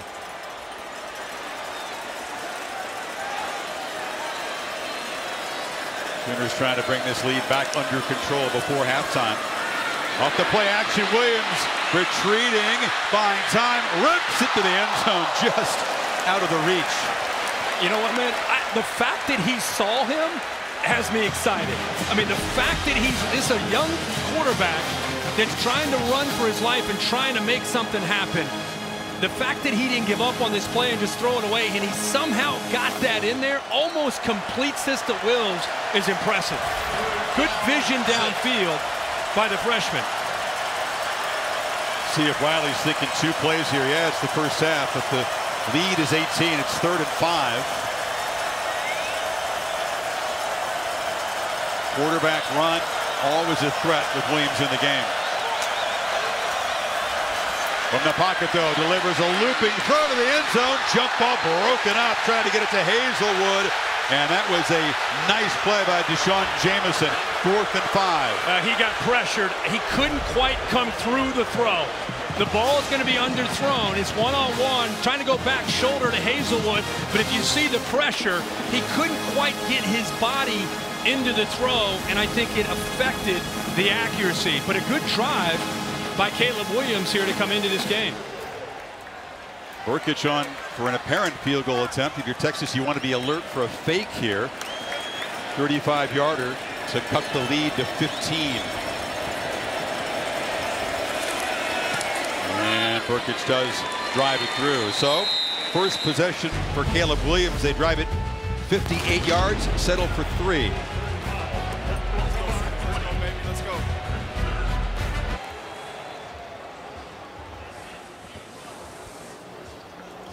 Yeah, thanks. We're having some fun here. Oklahoma settling for 3. The lead is 15. Sooners will get the football to begin the second half. Texas won the toss and took it. Pitch to boot it away. Now let's see what the Bear has got cooked up. Chris Felica with the Athletic Trivia question today. Yeah, this is, of course, Steve Sarkisian's first year at Texas and the Longhorns with a 15-point lead right now, and that got us to thinking for today's Athletic Trivia question. Which first-year head coach holds the record for largest win in the Red River Showdown? Well, Mack Brown, the last Texas coach to win the Red River Shootout in his opening season. Makovic did it before that. Oh, you did your. That's on the Texas side. Well, that's pretty well done there. A couple guys since then. Charlie Strong did not get it done. And here's Robinson, makes a cut. He's wrestled down, but it's a 5-yard gain. Reggie Grimes got him down. Yeah, that lowers his yards per carry down to 10.9. Slacking. Man, is he fun to watch. I've got so many texts from people saying this is the first time they've seen him. Their eyes are open. Wow, this Bijan Robinson is fun to watch and legit. I mean, he makes people miss every time he touches the ball. He's wearing 5 to honor Reggie Bush. That was his boyhood idol, like so many other guys of his generation. Very few have been able to somewhat emulate what Reggie did. Of course, Sarkisian well acquainted with Bush. And, you know, there are very few guys. He's a generational talent, Reggie Bush, but Bijan Robinson showing you why there's such a buzz building in Austin. Well, I think he has everything. You know, vision, patience, power, balance, burst. He's got the vision. When you see a defender coming, there's spin moves. He can run through you. He can run around you. He can run by you. I mean, he's got it all. And he's the most humble guy, they say, on the roster. There was some confusion. The end around was taken by Worthy. He nearly collided with Robinson. He kind of bumped into him, but they moved the sticks. But it worked. A lot of traffic there. You know, we've seen him in short yardage get under center, and you know, at time he'll try to do it. But the most important thing is neither one of them had the ball. He gave it to Worthy. That was like me trying to navigate the game day set in the midway when you guys were doing your thing. I was bumped and jostled about like that. Oh, yeah? Every 5 seconds. Yeah. Good time out there. No hurry. 2 timeouts. Texas inside a minute and a half. Thompson retreats, just throws it away. He just lofted it from inside the pocket. He got pressure from Benito. About that. Sooner fans hollering for intentional grounding, and they are conferring right now. He's obviously in the pocket, under pressure, and just threw it. The closest receiver was a tight end, Cade Brewer. Here comes the flag for grounding. Brewer wasn't that close to it. No, it's pretty obvious he was just throwing it away to survive. Inside the pocket, Benito pressures, just throws it away. And Oklahoma pass rush is beginning to impose. They were, as you said, confused, off balance early in this game. And you've given up 35 points. Texas hasn't even run 30 plays yet. But the pass rush has begun to put Thompson under pressure. And that penalty, basically the same as a sack, makes it 2nd and 21.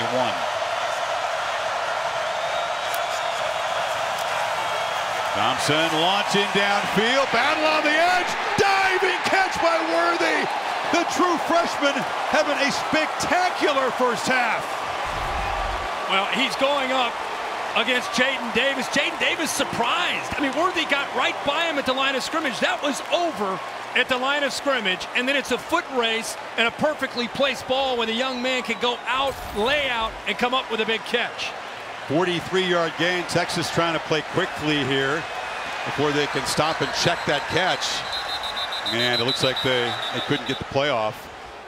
Just want to be sure, and they are being sure of everything, that he controlled the ball to the ground. Jaden Davis acted like he was surprised at the line of scrimmage. The ball player was snapped. down at the 32-yard line. First down. Okay, that didn't take long. But Xavier Worthy, Kirk, targeted 3 times. He's caught 3, but for 141 yards. How's that average? 75 in the opening play of the game, 43 on that one. Yeah, and Sark sticking by him despite not having a great game, some drops last week. He's just a young guy. Of course he's going to stick by him, but he's showing you what he's capable of doing. But Jaden Davis that time surprised. Play action. Thompson has time, a long route, and that time he overshot Worthy. He was running free again, though. One thing about Sark and how he attacks the defense, if he sees that he has a matchup, much like you see in the NFL, he's not afraid to go at it and go at it and go at it until you as a defensive coordinator fix it. Right now, he thinks that he has a matchup with Worthy against Jaden Davis, and he's trying to exploit that 8-against-4 matchup. And he's trying to hit the gas and build this lead before halftime. This is Robinson running left. That time he's wrestled down. Great job containing him that time. Jordan Kelly, one of the backups on that defensive line, made the stop. Anytime you tackle him like before he gets going, it's a win. They're not spending a timeout here, and no urgency on 3rd and 9. They're in Cameron Dicker's field goal range, and now they're going to signal a timeout with 14 seconds to go.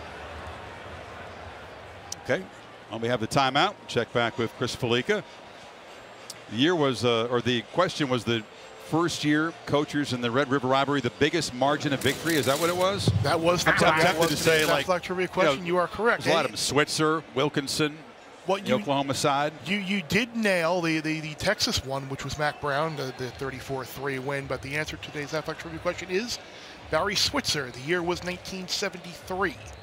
And he was in his 30s. What was the score? He was in his first year, and the Oklahoma Sooners were a 52-13 winner over Texas State. That gets your career off to a good foot. When you come, you're new at your school, and you can bludgeon the rival in your first time. That's what Sarkisian's trying to do here. It becomes an instant statement win, and the folks feel great about it. It's got recruiting momentum. Texas, as the home team, has 90 recruits here. 90 watching this ball game. He's got him spread out, and he's got some one-on-one matchups across the board. Roshan Johnson is the back.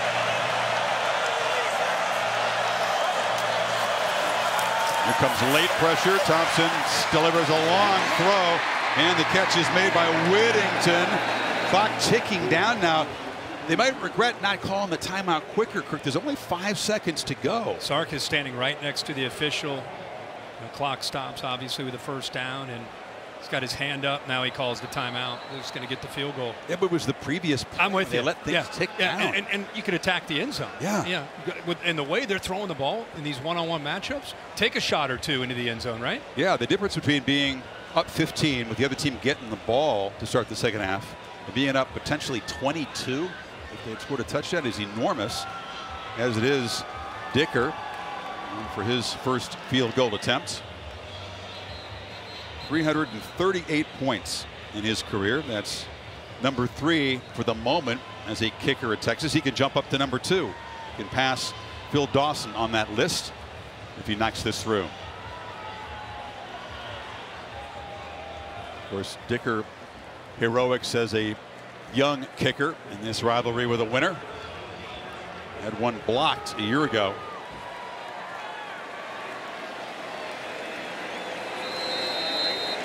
From 38 yards to make the lead 18 at the break.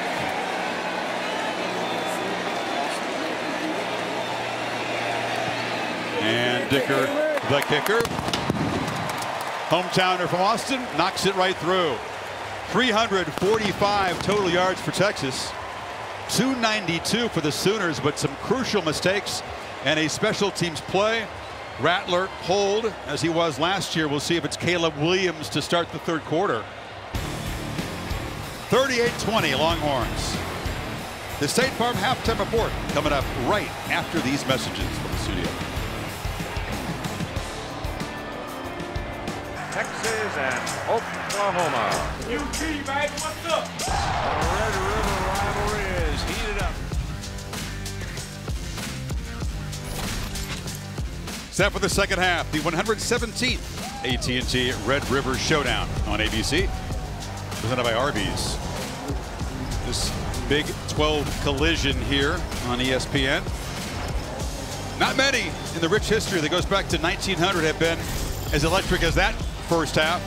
Texas 2 touchdowns in the first 2 minutes.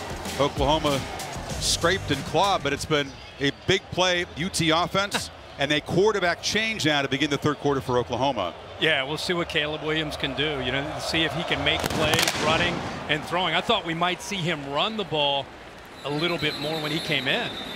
I say it's a change. Obviously, Williams came in because there was this episode of deja vu for Rattler last year against Texas. Throws a pick. It's Overshawn who's making a play today too. And then the fumble in traffic, and eerily similar to what happened here. Miscommunication with Stogner, Kirk in the pick, and then, as you said, just trying to do a lot and losing the ball in the pocket. It's the play where he tried to make something happen. His last play that he's been on the field, and sit him down, give Caleb Williams a shot. And remember, last time he was out there, Caleb Williams was more distributing the ball. He's known as a guy who can run it and throw it. See if they use his legs a little bit more now that they've had a chance to go in and talk about that. Yeah, the plot twist is that a year ago, Rattler comes, and there's a spin move from Williams. Juke, open field, making guys look foolish. Electric, true freshman. Yeah, just talked about, utilizing his legs.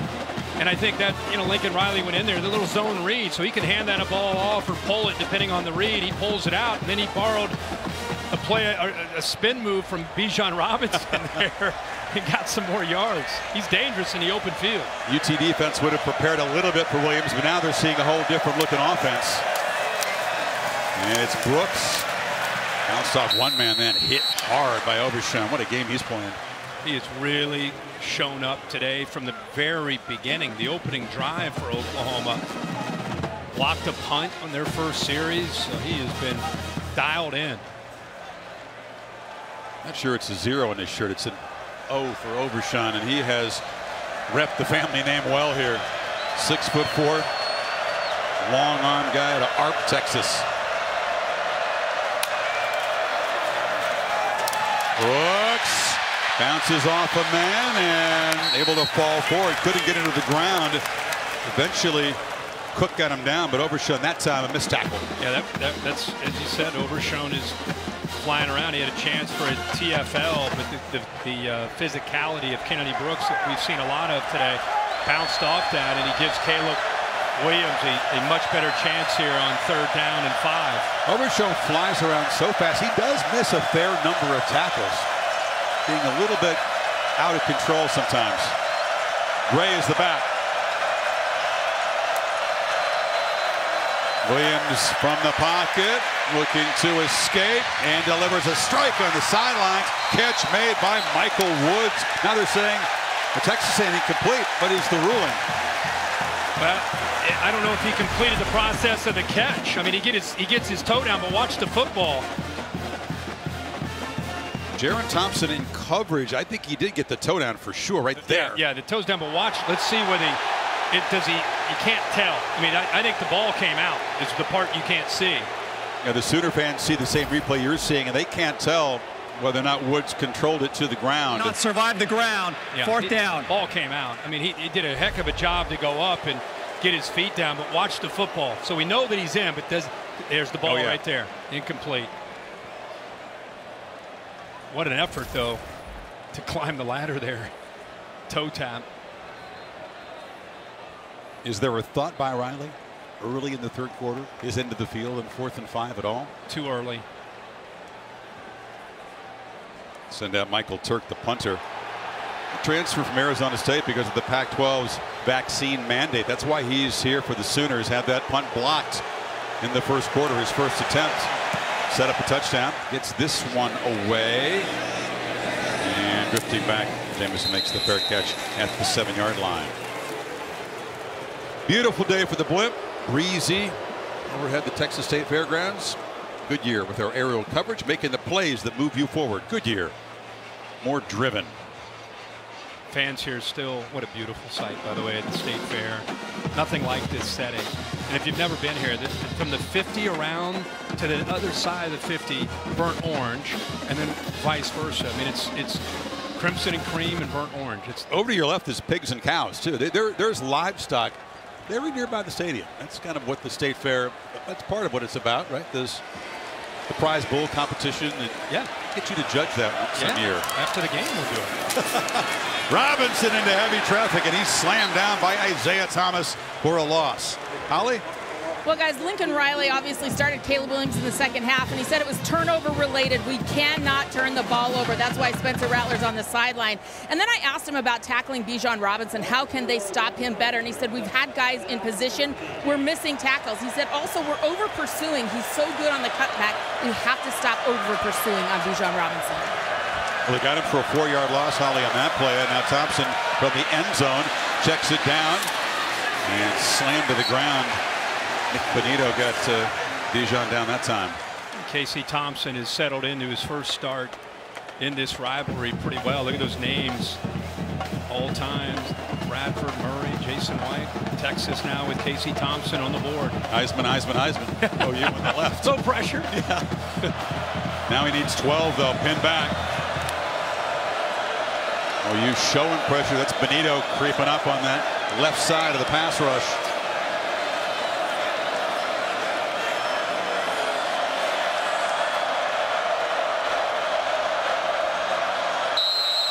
And there's a flinch. The left guard finally. Took a long time. It took forever. Tough. False start. Number 68. Offense. Half the distance to the goal. Third down. He cut down on penalties today. Well, Bevo, he's like you. He's got to have a fan by air conditioning. Oh, you got to love Bevo. Keep the flies off him. Yeah, that O-line, now they know a sack in the end zone is going to be a safety. Thompson back in that burnt orange paint, looking for somebody, delivers a long throw, no chance, just delivered it into the bench, 4th down. Go back to when you said you think Lincoln's thinking about maybe going for it, and I thought maybe a little early. He did a good job with his special teams, pinned them deep, and then relied on the defense to come up with a 3 and out. Now they're going to get the football in very favorable field position here. Yeah, the key. They got Texas behind the sticks. Yep. Tackling Robinson for a 4-yard loss on 1st down. Marvin Mims is the punt returner. He's standing at the Texas 41. Kicker gets it away, and it's Mims right there for a fair catch. So tremendous field position for Oklahoma as they try to cut into this 18-point lead. That's what we're talking about. True DNA of the state fair down there.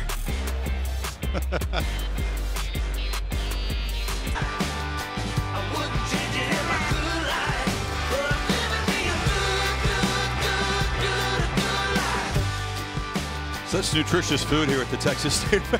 Did you get yourself a corn? No, I did not. I missed out.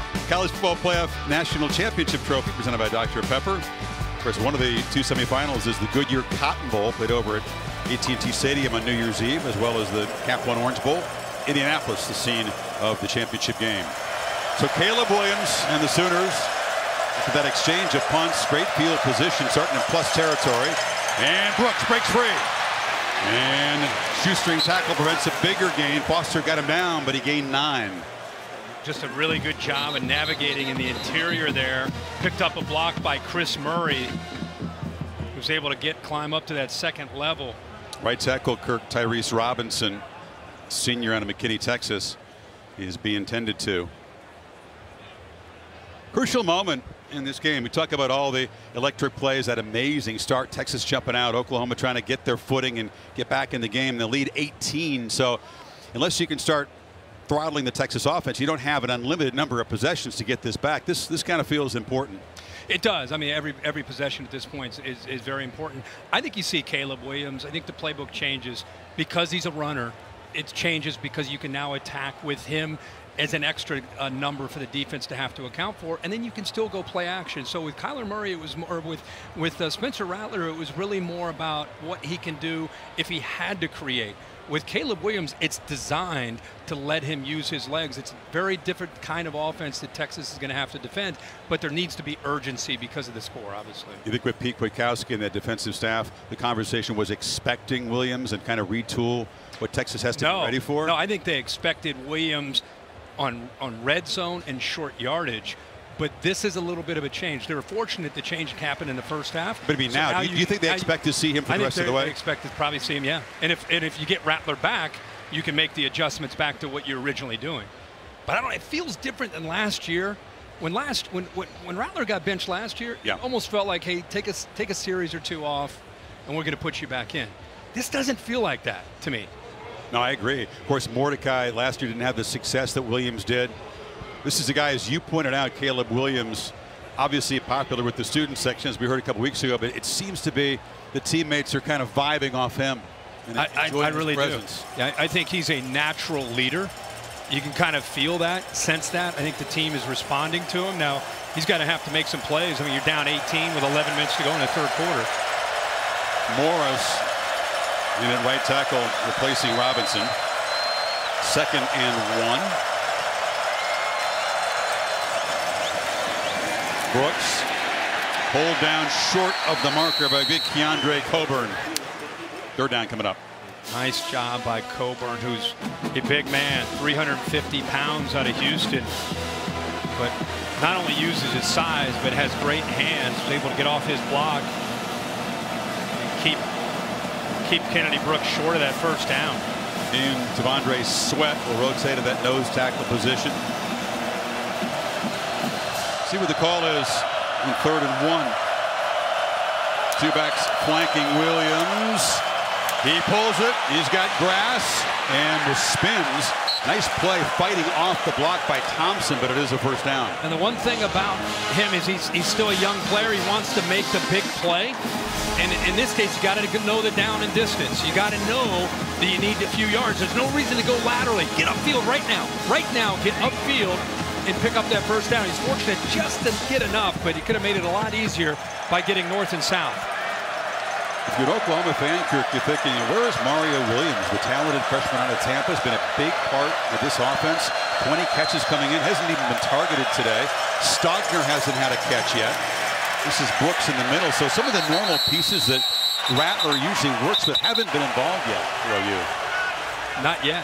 Not yet. And I think, we've seen them try to find different ways. Marvin Mims a big target. Really, they've been hitting Jeremiah Hall when they've been throwing the ball. Texas's defensive scheme has been to try to keep all of those receivers in front of them, make OU throws underneath. Play action, ball zipped and a catch made. Cross for the 1st down. There is Mario Williams finally. This freshman who's got a growing role. He's electric with the football. Yeah, he's into the boundary against Jamison and does a nice job of working back to the football, but it's like he was able to still pick up the 1st down. Gave him a pretty good spot there to get that 1st down.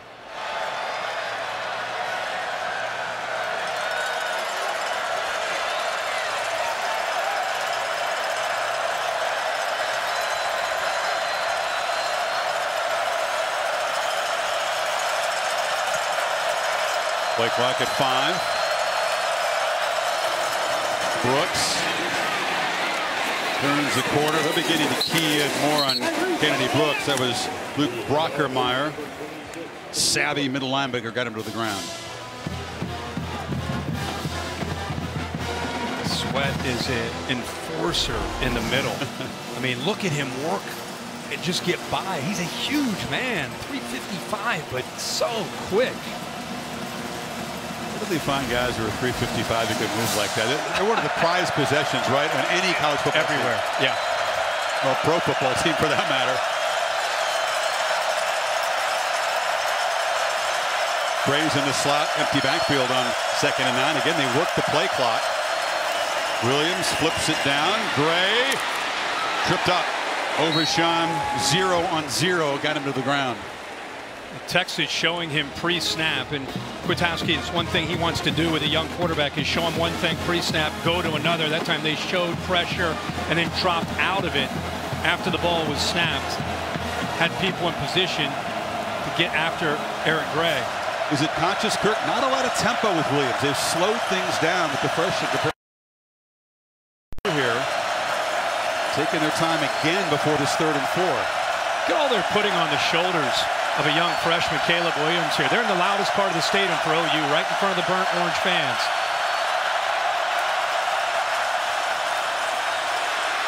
And that freshman gets the ball away off the carom. It's caught finally by Stogner. Tremendous pressure. Barely got the pass off. Ball bounced in the air in an unusual way for the H-back to finally get a catch today. Well, they disguised the blitz and brought it late with Jerry and Thompson. I don't know how he gets out of this, Chris. I mean, how in the world does he stay up?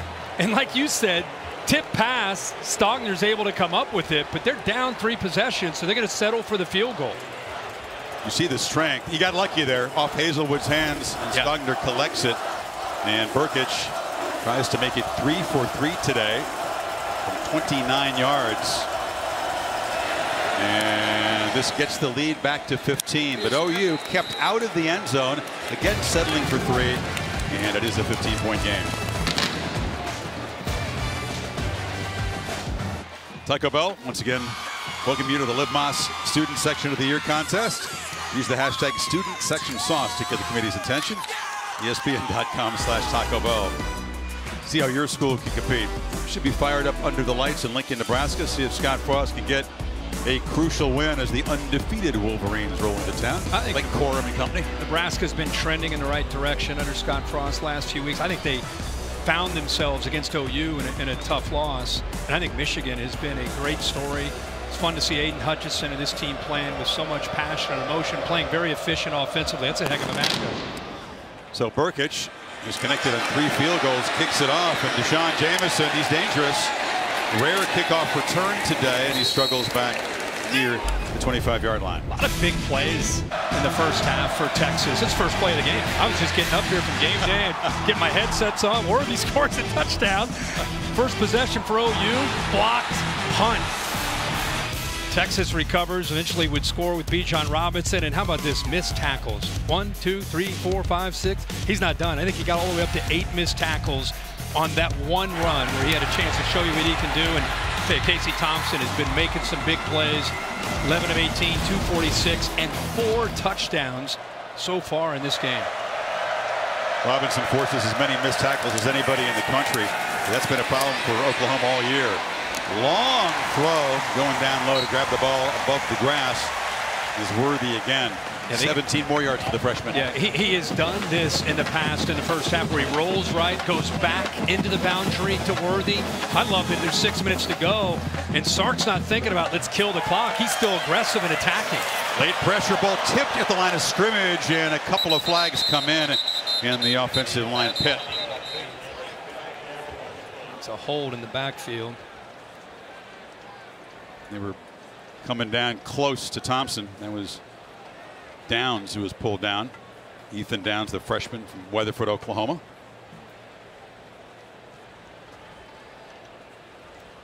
But the standards of this game, it's been almost penalty free. Let's be honest. Holding, number 75, offense, 10-yard penalty from the previous spot. Still first down. Sideline warning, Oklahoma. That's their first of the half. You know, up 38-23. I just touched on how Sark's approach here. They get the ball back. They're up 15. Feels good. But I think that's the background there. He's been around Pete Carroll. He's been around Nick Saban. Some people would think, hey, you know, just work the clock. Be smart. Don't want to turn the ball over. But Sark has confidence in his system and in his players, the way his quarterback, Casey Thompson's playing, that he wants to continue to be aggressive. Now he gets behind the sticks. It may be different. They hand it off to Robinson. Breaking tackles. Bijan Robinson still running. Tightrope down the sidelines and knocked out inside the 35 by Broyles. Good job up front. Left guard gets a kick out. Watch this hole open up, and all he needs is a little bit of room right there. Stiff arm, and he's down the sideline. You're right. When you have him back there, it's okay. You can hand it off as often as you like. Got it again. That 33-yard gain. Kirk put him back over 100. So 4 consecutive games for number 5 over 100. How about the 35 carries last week? You know, 35 for 216. And we asked Sark about it last night because today everybody has 2 guys. Yeah. You know, the wear and tear of one guy. He's the opposite. He's like, everywhere I've been, I think having a bell cow, the team feeds off of him, and that's why he's not going to let up. Interesting comment. It's not just that the workload is there. He likes what it symbolizes. Whether it was a Derrick Henry at Alabama. He was going back to his Washington days. They had backs that had heavy workloads back there. Whittington on the edge, knocked down at the 25. It's amazing, though, when you have 35 carries as a college guy, when it's double your average and you're not sore. You come back strong. Because he avoids all those big hits. Fair point. He really does. He gets down. He's elusive. He gets out of bounds. He doesn't. You see 35 carries, you think, oh, my gosh, he's in the ice tub for sure for the next day or two. But he told Sark after the game, hey, I feel great. And they zip it to the sidelines. Catch made by Moore. Has had a big afternoon. And there is a nice open field tackle by Broyles. So Texas, this is important now, trying to add to this lead. They forced Oklahoma to kick field goals the last 3 Sooner scoring drives have all been for 3 points. So Texas, to get in the end zone here, you start to feel much better about things. This is huge at this point in the game. I mean, this Oklahoma defense has got to bow up if they want to keep the Sooners in this game. Horns looking for a potential haymaker here. Two-back set. Robinson sidestepping traffic. Gets back to the line of scrimmage. He kind of olayed the freshman Downs there in the backfield. He's the kind of guy that'll get a 4-yard carry and you just be like, did you see that? Exactly. You know, his 6-yard carry last week, I think I asked Billy to pull it just because it sealed the victory, but it was maybe one of his best runs that he had because of what it meant, but he made 3 or 4 guys miss. So determined to close that game out. And that was, they carried the ball 6 times in a row down the stretch to close it out. They need 7 on this 3rd down. Haven't seen Robinson as much as a receiver today as he typically is used. He's in for pass pro, and Thompson throwing downfield, loops it, leaping catch. Incomplete. Marcus Washington went up high, could not come down with it in bounds, and it's 4th down. I love where he put this football. He's got a matchup against the nickel, away from him, up. Boy, that right foot came down just on the line. The progressive pylon cam, what a look at it here. Yep, officials all over it. Right call. And that is the difference between a 1st and goal at the 1-yard line and a long field goal attempt. I thought he may have toe tapped it, but entire foot comes down and half of his foot out of bounds. But a great effort. We've been seeing a lot of that from these receivers from both sides, working the boundary. So Cameron Dicker, 1 for 1 from 41, and seen excellent kicking from both sides. So Texas answers the Oklahoma field goal. The lead's back to 18. 2:45 in the 3rd. Game day, Herbs. We're going to start talking about the Spartans. Give them some love. They're going to be 6-0. We are. I haven't heard a word about Sparty this year. You got to tune in more. He's playing the role of a Michigan State fan. Of course. Mario Williams, the freshman on the return. He's got great speed, spins, and gets out to the 22-yard line. Make sure to head to @ESPN CFB, social media now, to vote for your favorite college town in the Football Town Showdown, presented by Shell. Home with the Longhorns. Austin be somewhere on a lot of people's list. We were talking at the break. Okay, you're down here, big, getting ready to get into the 4th. Do they go back to Rattler because of his experience? And you know he can throw it really well, but they continue to go with Caleb Williams, the freshman. Long conversation, Kirk, between Riley and his quarterback in that break. And they hand it off to Brooks. Breaking tackles, open field, look out! Kennedy Brooks are trying to chase him down. And they finally do rip the ball out. It's a fumble. The Longhorns have it. B.J. Foster collecting the ball. What a massive momentum swing. Would have been 1st and goal at the 2. Chris, you feel so bad for Kennedy Brooks. I mean, he has an incredible run. And he's starting to, as he ran, look both ways. And what makes it bad is he knew what was coming. He knew. Watch this. I mean, this is a great job of getting through the traffic. Bounces off. Now watch this. He looks over his left shoulder like, okay, I see you. I feel you. You're coming. Stiff arm. I know you're coming. But the stiff arm to Foster prevented him from protecting the ball with both hands. He's down, though. Could be down. Okay, could be down. It almost deserves to be down after that run. And the knowledge, like I said, he was not surprised. He saw it coming.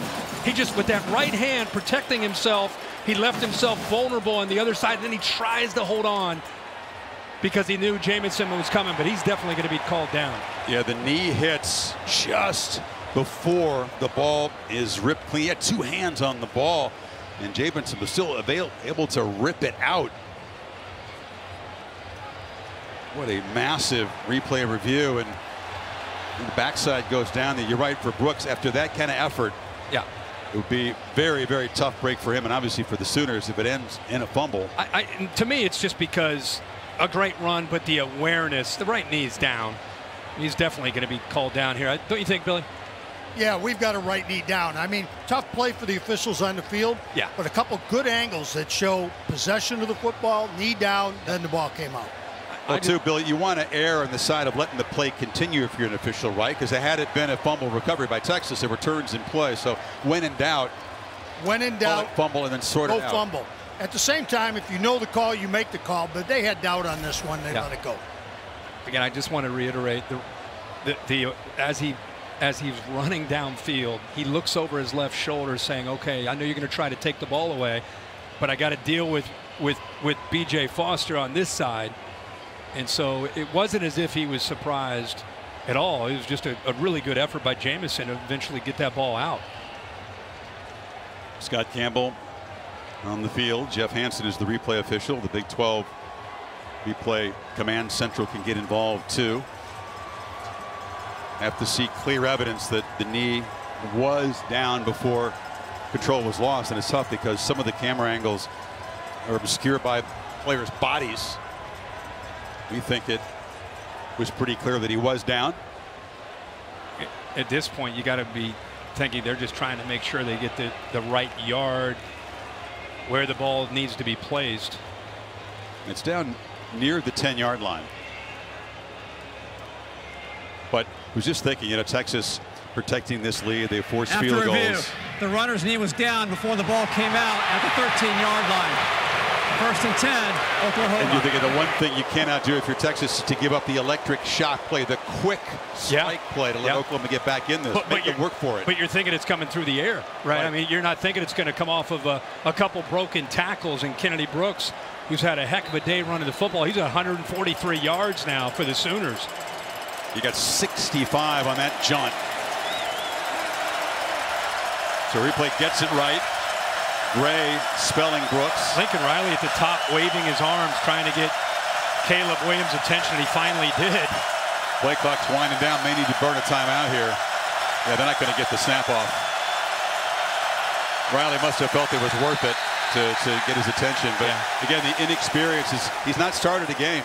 That's where the spot duty. That's where the inexperience comes in. Like I said, he was waving his arms up there for 10 seconds, just trying to get his attention, trying to adjust to play. And, you know, sometimes I've heard people talk about this recently. Those timeouts are so important. Is it worth wasting that timeout just to prevent, you know, a loss of 5? Just because down the stretch of a game, you want to have every timeout at your disposal. That's a good point. That's one to remember if, in fact, they do need those timeouts. Trying to, I wouldn't say chip away at this point. They've been trying to chip away. Now they need to cut into this lead. They need 7 here. And I think Lincoln has to reiterate to the young quarterback urgency. Hey, man, we're getting here with minute 52 to go in the third. We need touchdowns, but we also need to move. He's got Woods to the right, single coverage against Thompson if he's looking that direction. Top of your screen. Gray is the back. Gray's got it and bounces it, and good pursuit. Strong play on the edge. Ray Thornton, the Bayou Bengal transfer, made the play out there. Yeah, I'd love to see Thornton doing a good job of keeping the edge of the defense. He's up on his feet, gets off of Mims to block, gets outside, and of course Obershone also right there just looking to clean it up. Texas doing a good job of disguising pressure and bringing it late against the young quarterback with those safeties. Sooners behind the sticks on first down. Tyrese Robinson, the right tackle, is back in the game for Oklahoma. Pressure off the edge, throw to the end zone. Hazelwood could not collect it. Stretched out. Incomplete, 3rd and 11. Well, that's what Hazelwood wants. He's dangerous in the red zone. Spreads out. He's got it. I mean, that's a touchdown. Ball's perfectly thrown to the outside, away from the defender. He wins. Just got to hold on, secure the ball, and it's a touchdown. Nice soft throw. Perfect underneath it. Yeah, it was perfect. Now they switch out Hazelwood to the field to the right, and they bring Michael Woods into the boundary to go up against Jamison, who they just went after, and they isolate him.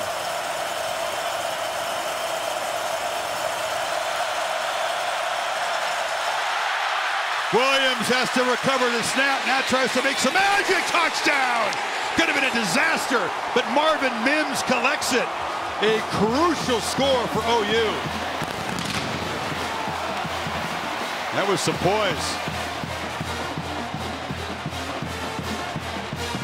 There's a lot going on pre-snap there. Almost looked like a flinch. Yeah. Well, he was down to 3 seconds, and he's trying to tell the center, Rame, I need the ball. Let's go, let's go, let's go. We're about to get another delay of game. And I think he was so caught up in that he fumbled the snap. But regrouped, showed great poise, and finally Marvin Mims has a touchdown catch, his first of the season, and the lead is 11. Yeah, if you look at the play clock, there's 4 seconds to go on the clock right there. Watch his urgency to get the ball off. You know, he's let's go, snap it, snap it, snap it. So that kind of set it off, got him out of rhythm. But look how he handles that. Look at the poise in this big a game to keep it. Now he's looking to work to find an open receiver. And look what he releases his ball. The courage to make that throw between 2 defenders. Great job by Caleb Williams. At that point, your heart rate's got to be 130 after you fumbled the snap on a crucial 3rd and 11, right? I mean, remember what happened against Kansas State. I mean, he took his eye off the snap just like that down there at the goal line. Yeah, it was a combination of a few things. He actually was looking left there initially, but he's clapping, going, let's go, get the snap, get the snap. But then the ball goes on the ground, and that's just an athlete being an athlete, making a play by 13. You think when he envisioned what his first touchdown pass in college was going to look like, he was going to envision that? I'm going to fumble the snap. I'm going to pick it up. I'm going to throw it in the end zone. At the Cotton Bowl. Exactly. Against Texas.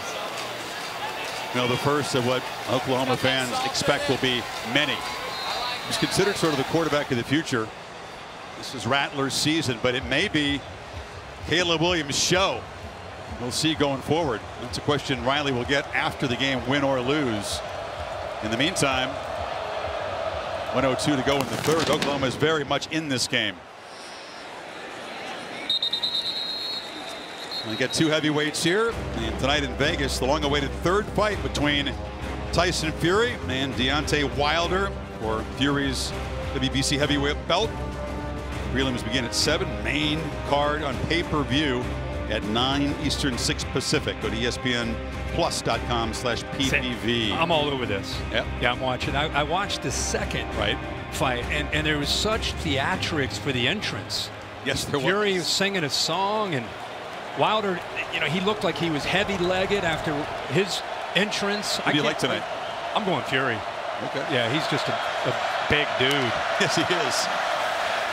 Now the big dude for the Texas offense, Bijan Robinson, keyed into by that Sooner defense, and Winfrey's got him for about a yard gain. It's funny how I always say there's a good look at Sark looking out over his offense. When your quarterback makes a play, it impacts the energy and juice of your defense. This is a great shot. Sarkisian, Kirk, he's lived 7 or 8 lives, maybe 9, and to arrive at this spot and now be calling plays for Texas in this rivalry, first year as a head coach. 4th quarter coming up. Oklahoma crowd has come alive here. They're on the far end where Texas offense is, but they're trying to make themselves heard. Well, it affected the center that time. Snap infraction, number 65. Offense, 5-yard penalty, still 2nd down. He started the snap, lost his balance, and just kind of started to fall back.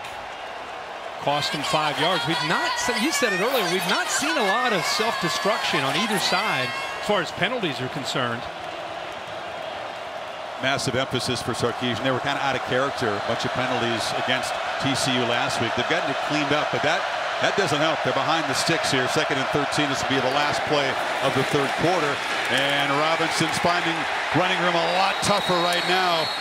Isaiah Thomas swarms him, and Texas will face a 3rd and long when the final quarter begins here at Red River Shootout number 117. Back after this message and a word from your local ABC station.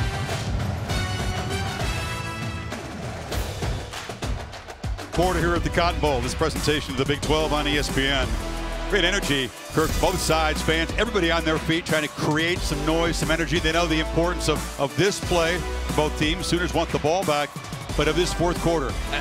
Lincoln Riley firing the troops up into that quarter, heading into this fourth quarter and this third down. Waving his arms around saying, do your job, do your job, again and again. The job is to get to Thompson, but he steps up and delivers over the middle, just over the hands of Joshua Moore, was running free. Couldn't find him. And here comes the punt team. Yeah, he had two receivers there, Whittington and Moore. I love how he climbed the pocket. You know, he steps up instead of trying to get wide. I thought he might take it and try to go and see if he could get the first down himself, but a little high to Whittington, who was the front receiver, and a little bit underneath Moore. But OU's defense does their job and gets Texas off the field. Had a long way to go. Needed 14. Probably feel like a better chance to throw for it. There's no returner back. No returner back, but the ball is going to dribble into the end zone. That's unlucky for Cameron Dicker. They could have downed that ball at the 5. There was nobody back there. 78-yard punt on the roll. Coming up, Sunday NFL Countdown. Dak Prescott, Joe Burrow featured in one-on-ones. Randy Moss ranks the best catches, and you got Mossed. You don't want to be on his list. 10 Eastern on ESPN Live on the app. Okay, so here we go. 17 seconds into the fourth quarter. Ball at the 20-yard line. And a guy that's never started a game before. He's played a couple of snaps. Caleb Williams is now in charge of leading a fourth quarter double-digit comeback to create an incredible, unforgettable memory for himself in his first chapter of this rivalry. And his fan base. Yeah. I mean, talk about perhaps earned the job for the rest of the way. Yeah, Rattler on the bench, and it is up to 13 to try to bring him back. With some help from the guys up front. Rolls out, pressure bearing in on him, and he's hit as he throws. Wow, did he not see Gofu, who was right in his grill? Well, what I was looking at from up here, and again, it's easy to see, Mario Williams, number 4, comes clean. I mean, he gets behind. He's on like a levels concept. All he needed was a little bit more time, but he breaks clean. He gets behind. Here's nobody. I mean, nobody. If he catches that in stride, he's to the house. That's a touchdown. Very close to the arm, not coming forward there. That is a interesting decision. They're not going to buzz down to review it. That could have been ruled a fumble conceivably. It wasn't, and now Brooks is knocked down across the 25. Let's take another look at that. Too late for replay, Bill Lamagnier, but that was close. It was. I'm actually surprised they didn't shut it down to take a look. Is the arm going forward? I've got the hand still up. Ball's off his hand, then his hands comes forward. I'm really surprised it wasn't shut down. Williams dodging pressure, leans into his throw. It's a downfield battle and a catch made by Marvin Mims.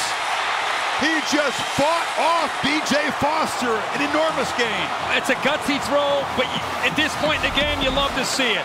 The defender never sees the ball. Foster never sees the ball. That's why, as a quarterback, even though you see coverage, you throw it up and allow the receiver a chance to adjust back to it. Mims, almost like he's tracking a ball, hitting the outfield, just waiting to adjust at the last second and go find it.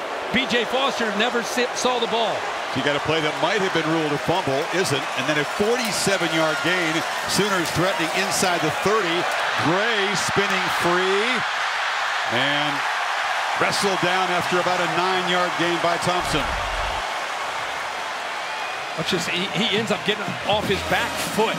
His momentum's going away from the throw, but still has enough on it. And look at Mims like an outfielder, just adjust to the ball. Foster could not adjust back because he didn't see it.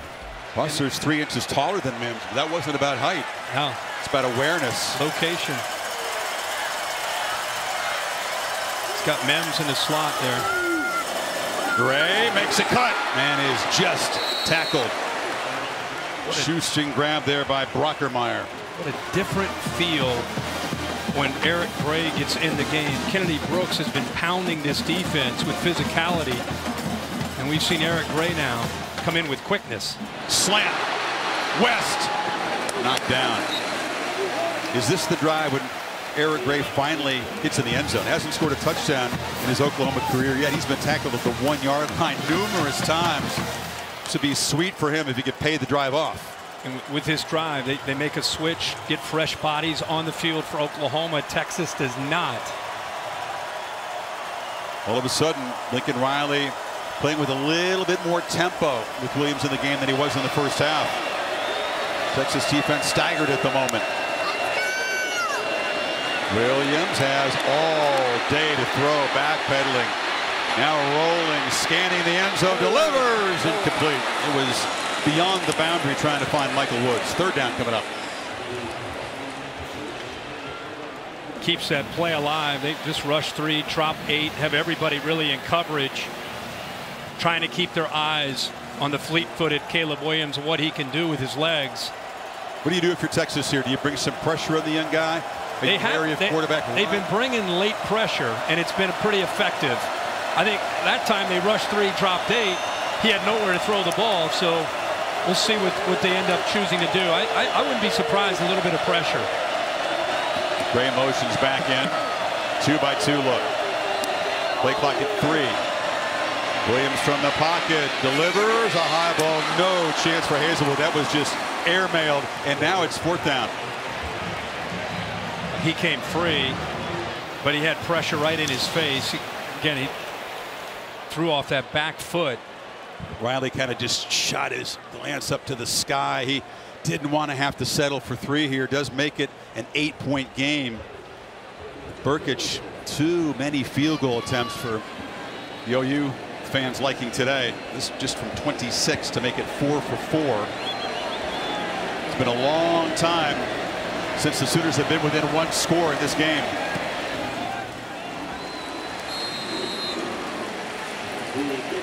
So they drive it 71 yards in under 3 minutes, and there's Lincoln's reaction. Send out the field goal team. But it's a 1-score game.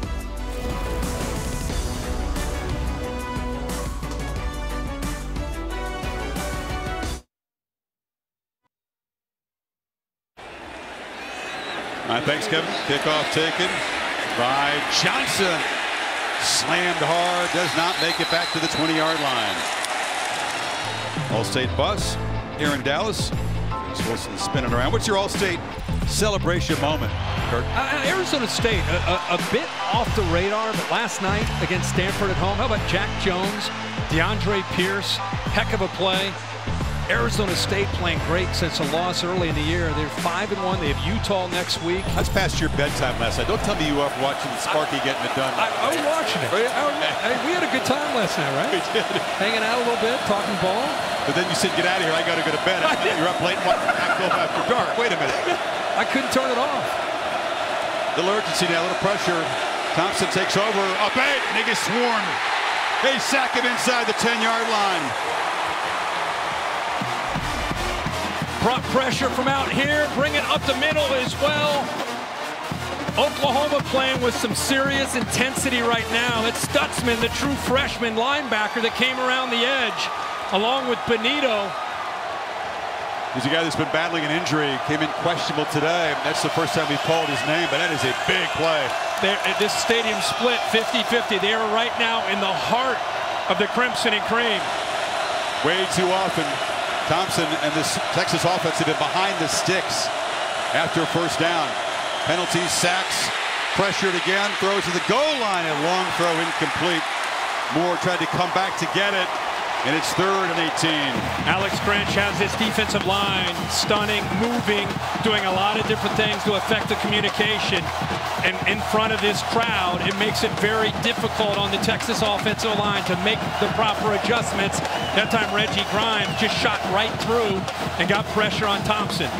I mean, look at that. This is amazing. Half of the 96,000 jumping around, trying to make it uncomfortable on Thompson. 3rd and very long. Will the Sooners bring more pressure? They do. Thompson from the goal line as he throws. Incomplete again. Quarterback knocked down hard. Nick Benito was there. Texas 3rd 3 and out in 4 possessions in the half. Whittington still down. Very unusual delivery from Casey Thompson, stepping up, pressured, and watch his feet. Looks like he loses his feet. Somehow he gets the throw off He lost his footing before Benito. Yeah, before Benito even hit him. So I'm surprised he got anything on that football. He knew that didn't feel good. He snapped his head up because he couldn't control where the ball was going that well. Mims, he's the punt returner. That's a good boot by Dicker, and Mims collects it back at the 40-yard line. They have battled from behind all day. Sooners get the ball back now, down only 8.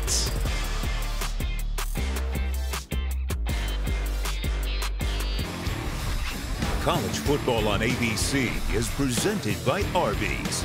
We have the meats. Riley said it's all about the hat. One side's going to be posing for pictures with that famed golden hat that sits on top of the trophy for this game. That was invented about the same time they were breaking ground in the stadium back in '29. It used to be the bronze hat, then it got upgraded to the gold hat in the '70s. Big possession, obviously. Look at these 5 possessions in the red zone. 2 touchdowns and 3 field goals. You've got to think, if you're an OU fan, looking back at this game, you'd hate to see it come down to losing potentially by not executing down when you get close to the goal line. They got to punch one in.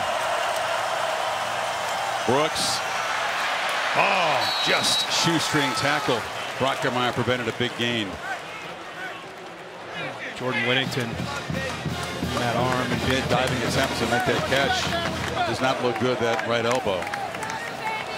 That's it, though. You lay everything out there. You make every effort you can to make a catch. You help your quarterback out. Caleb Williams has been out here for 5 series. And 4 scores, no turnovers. That's the key right there. Yep. Looking to throw on 2nd and 5 and zips it sideline route. That's Mario Williams.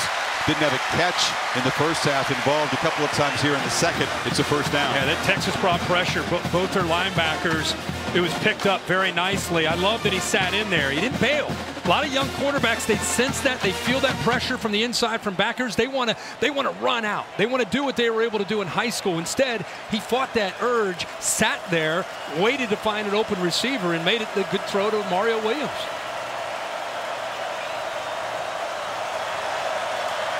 Brooks and Willis in the backfield. Get it out quickly to Williams on the edge. Dodges a couple men. Couldn't keep his balance. Knocked down at the 37. Good first down gain, though. That's an extension of the run game. That's just, hey, if you have a cushion, throw it. Come, abort the fake, just throw it. Everybody else thinks it's a run. He sees that cushion. He takes it. It's positive yards on 1st and 10. Wear and tear begins to be a factor, Kirk. OU has run 20 more plays than Texas. This will be their 70th play on a hot day against this UT defense. That's a good point.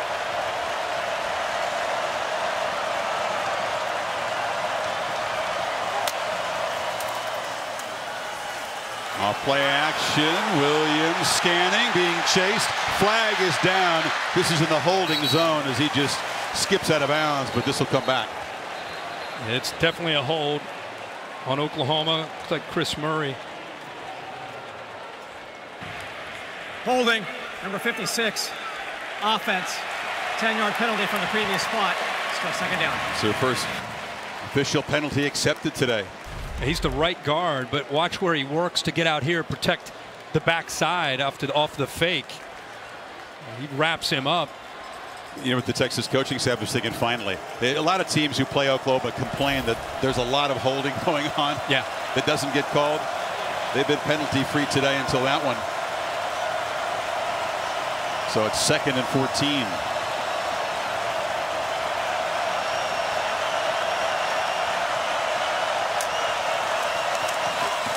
Pressure again, backpedaling, the outlet to Brooks, who's knocked down. What, did he go down? The tackle. I think Sark's convinced his knee went down. Sark said he's down. I think Kennedy Brooks thought he was down. He kind of let up for a second, and then he didn't hear a whistle, and he just kept going. Well, I think they're going to have to, unless they're positive, take a look at his elbow. It was not his elbow, it was not his knee, the elbow that may have gone down. And that was right in front of Sarkisian, who brought that to the official's attention. Is under further review to see if the runner was down by rule. Look here. Hit as he throws again. Yeah. It's the right arm. Foster comes in. Boom. For down sure. Right there at the 48. It's a nice play by Foster. Tell you, Kirk, We talked about the wear and tear. These defensive backs have been running around all day. Now you got to come up and play with control and make a crucial tackle like that in space, because the game could get decided on something like that. Oh, yeah. Well, that's 15-yard difference. Yeah. From where the ball's spotted right now to where it's going to be, you're talking 15 yards. Right now, if this play were to hold up, it's 3rd down and about 4.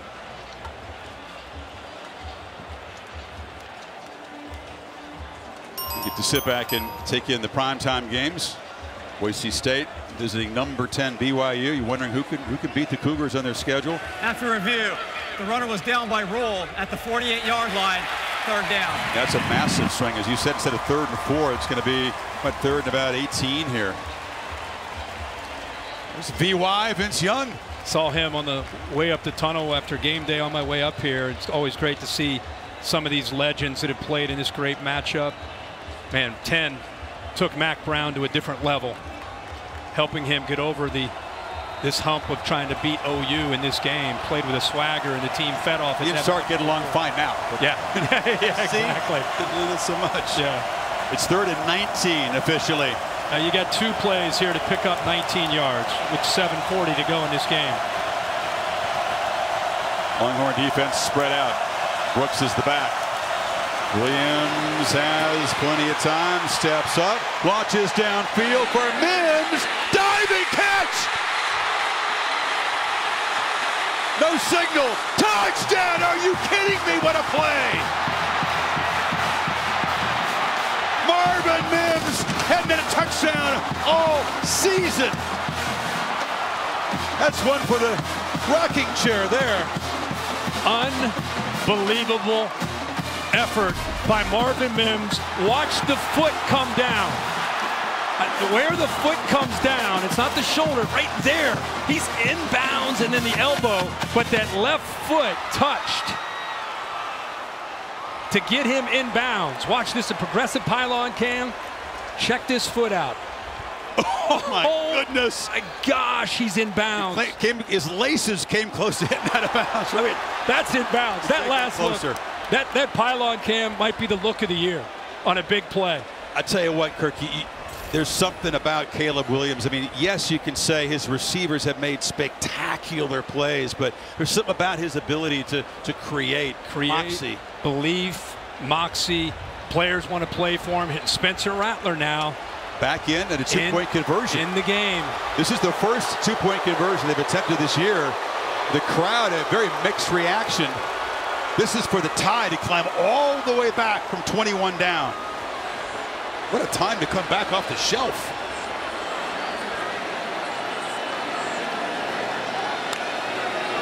Rattler rolls, fires, caught, conversion good, game time. Drake Stoops. When you think you've seen everything in this rivalry, you're proven wrong. Wow.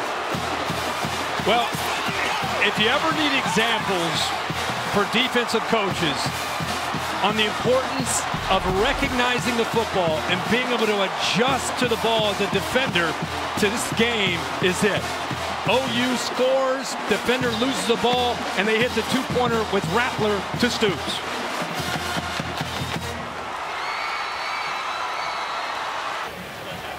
Marvin Mims, what a play.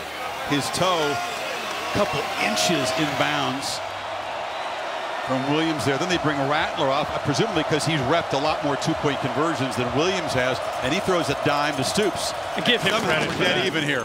Give Rattler credit for keeping his head about him after this game. Worthy's going to bring it out. A true freshman making a risky move, does not get back to the 20. And now that Texas offense, Kirk, which has had a few 3-and-outs, are they calling this a fumble? OU celebrating down there in the corner. They're sure talking about it. And I think he was down, but OU was just celebrating a great kick coverage and the fact that they've got momentum all on their side here. Here's this going back to this play again by Mims. The adjustment, defender done, never finds it. The fact that Mims is able to get that foot down is incredible. There's our pylon cam, progressive pylon cam. That left foot so close, but stays in bounds. to set up that touchdown. I'd say they are saying they need to review this. Texas offense is on the field, and it appears that Worthy the runner was down by rule. May have lost the ball here. The true freshman, who's had a spectacular game, scored in the first play of the game, but chose to bring this out from deep in the end zone. And watch here, before he goes to the ground, it's Caleb Kelly that's in there, the veteran. Out. He's got it already. Yeah, they just took it away. Yeah, Caleb Kelly, who's been through a lot over the last couple years, a veteran, gets that left hand wrapped around the ball, left arm, and before Worthy can go down, he takes it away from him. That's a dude who's played, what 6 or 7, 8 years of football here. He's been around. Taking the ball away from a guy who was in high school a year ago. Worthy made a tough decision. All day long, returners have not chosen to bring those kickoffs out. And if this stands, then I don't see how it couldn't. Oklahoma's going to be set up at the 19-yard line. You wondered who's going to make the crucial mistake. Yeah. It's about big plays. Often it's controversial, but often it's just a mistake in the moment. The intensity, and in this case, an inexperienced player. Oklahoma has outscored Texas in his second half, 21-3. Longhorns have not had a turnover today until perhaps this one. It was 28-7 Texas, and it was all Texas early in this game. It was 14-0 in the blink of an eye. Yeah, 2 minutes in. Just another instant classic of how this game can go back and forth. But how about Caleb Kelly? We haven't called his name a lot, Kirk. He's been a starter. He's been a key part of the defense. He's had different roles over the years. Stripped the ball from Texas before the runner was down by rule. 1st and 10, Oklahoma at the 18-yard line. And the Crimson half of this Cotton Bowl going crazy. The burnt orange half is stunned, and you feel good for this guy making an enormous play in this rivalry. Yeah, think about it. Not playing over the last few years because of injuries.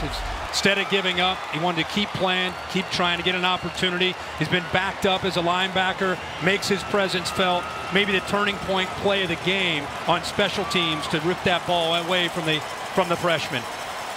Caleb Williams now back in the lineup.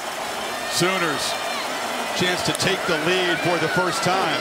Kennedy Brooks, direct snap, breaking into the secondary, barrels into the end zone. It's OU on top.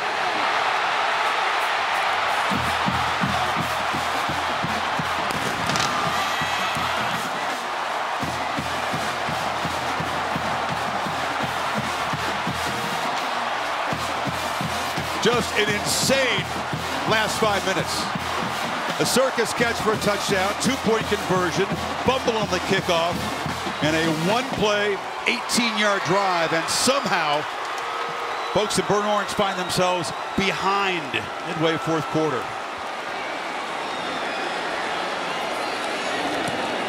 Insane. What a job up front by the offensive line, led by Chris Murray, leading it away around for the touchdown. The Thompson and the Texas team answer now.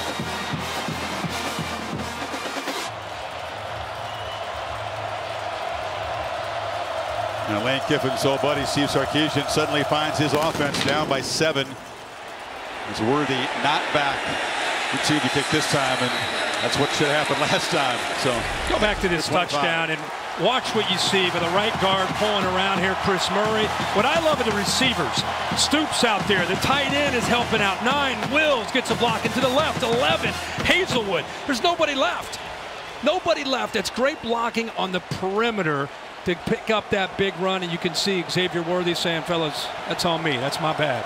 And Sarkisian gave him a smile, tried to get his spirits up. This is the guy that, of course, scored that 75-yard reception on the first play of the game.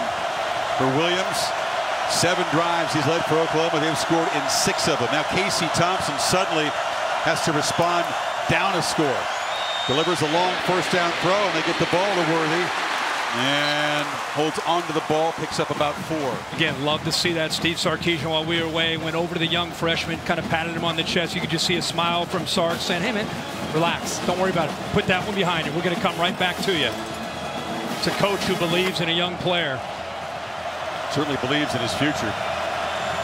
Thinks that Worthy is a special talent. It's going to make a big impact in Austin. 2nd and 6. Thompson launching downfield, going for him again. Catch made! Instant redemption. Worthy inside the 25. How do you like that? Man, I got chills on that play right there, man. I love this. First play to 8 after the fumble. Second play, he gets the young freshman McCutcheon turned around, ball underthrown. He adjusts back and makes the play. Good for you. Worthy on a big play. 48 yards. Now Bijan Robinson. They've done a tremendous job getting him to the ground. Perry and Winfrey grabbed him, Kirk. The one big run early in the 3rd quarter and that part of that field goal drive, nothing since. No, they're doing a much better job of not letting him get started. When he gets going, he is a handful for those linebackers and safety. The difference to me has been the interior. You've seen Winfrey and others being able to get to him near the line of scrimmage as opposed to letting him get on the edge where he's got room to work. That's been taken away from him. This is going to have to be Casey Thompson. He's going to have to keep making plays with his arm. 2nd and 12. Robinson's got it, and they've got him again. They are all over Bijan Robinson. Marcus Stripling made the tackle. It's 3rd and 11 now, Kirk. And again, they got penetration. This defensive front's doing a heck of a job. Linebackers are keyed in. They're taking away the cutback lane. It's a big 3rd down. Now you know Casey Thompson's going to throw here. 2 plays to get the 11 yards. You would presume Sarkisian is not thinking field goal here. First couple plays, he won up top, going to Worthy. That single coverage up there again. Checking the sidelines, play clock winding down inside 5. Sooners bring pressure. Thompson launching for the end zone and overshoots his man. Tried to get it to Marcus Washington. Risky throw, and it's 4th down. Very low percentage play there. He had a matchup on the kind of a slot fade to the bigger receiver Washington, who was matched up one-on-one with Billy Bowman. You're thinking if you got 2 plays, maybe get something to that had to be a perfect throw. Now he moves Worthy, who's had a big day, moves him to the inside to his left. 4th and 11. Sooners show early pressure, now back off. Thompson scanning the sidelines, play clock winding down. Got to hurry here, and they'll take a timeout. He had 3 of them to play with. This play 2 important. And it was Oklahoma given some pre-snap looks that forced the timeout. Well, the key plays for Oklahoma to kind of climb out of this 21-point hole. I think that may be the turning point. Fumbled snap, turns it into a touchdown. He puts the ball up in the air to Mims. The defender never sees the ball, adjusts back, and then the 2-pointer by Rattler. And the very next kickoff, they're able to strip it with Caleb Kelly to get the great field position in the very first play. Kennedy Brooks takes in for a touchdown. It's been hard to narrow down a highlight reel. I know. 99 points scored and counting, and so many things have happened. It seems like a day and a half ago that Texas had jumped to that quick lead, 14-0 in 2 minutes. If you're a Texas fan, that timeout was critical, because if you don't make the first down, you still have Oklahoma penned. You would have had 3 timeouts. Maybe it's 3 runs. You use your timeouts, you get the ball back. Texas had to use that timeout, see if Sark can draw up a play to get the matchup that he wants. And after that 48-yard catch by Worthy, they were in good shape. Robinson stopped on a couple of runs, and now 4th and long. Robinson motions out to the left slot. Thompson's looking that direction, launches for the end zone, looking for Robinson. He was double covered, no chance. Quarterback knocked down. OU takes over. Yeah, he was hit as soon as he threw this football. The pressure by Isaiah Thomas to his right, spin move on the tackle. Benito gets there as well. It was a race to the quarterback. He felt that. And even though they didn't get the sack, they have impacted him in the accuracy, and that was covered so well downfield. Now you got, again, the 2 timeouts to try to see if you can prevent them from getting that first down. That's how they took a shot downfield for Robinson. So effective this season and almost unstoppable. They get the ball to him in the flat. That has not been a part of the attack today. Wonder why they wouldn't think of a safer throws. Those were difficult throws for Thompson to make on 3rd and 4th down.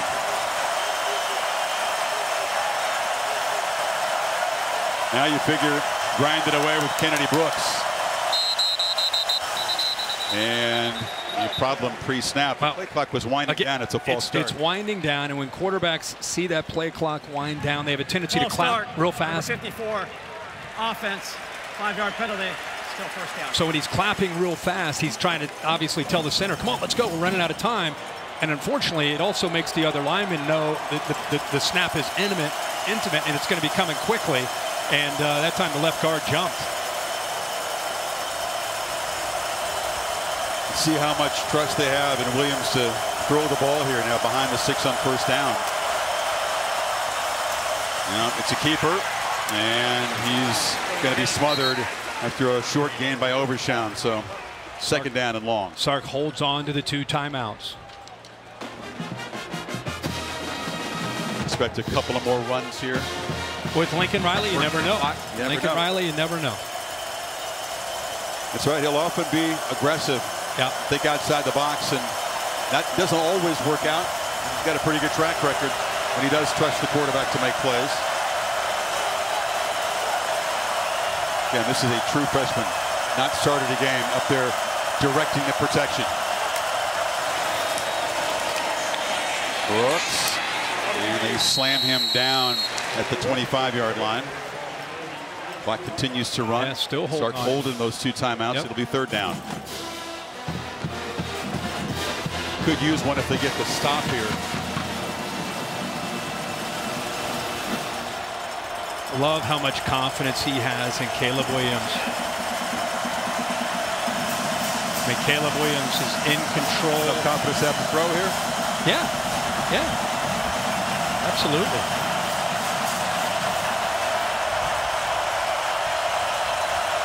Hazelwood comes in motion to the left. Snap gets away. Williams chases it down and flips it short to Brooks, who's going to be tackled at the line of scrimmage. Yet another snap gets away from the quarterback. This time, no miracle touchdown. Just pleased not to lose the ball. I think they're going to be doing a lot of CQ exchange in practice. What in the world? He's made the simple things look hard and the hard things look easy today, right? Come on. Punt coming up to Kevin Nagandi.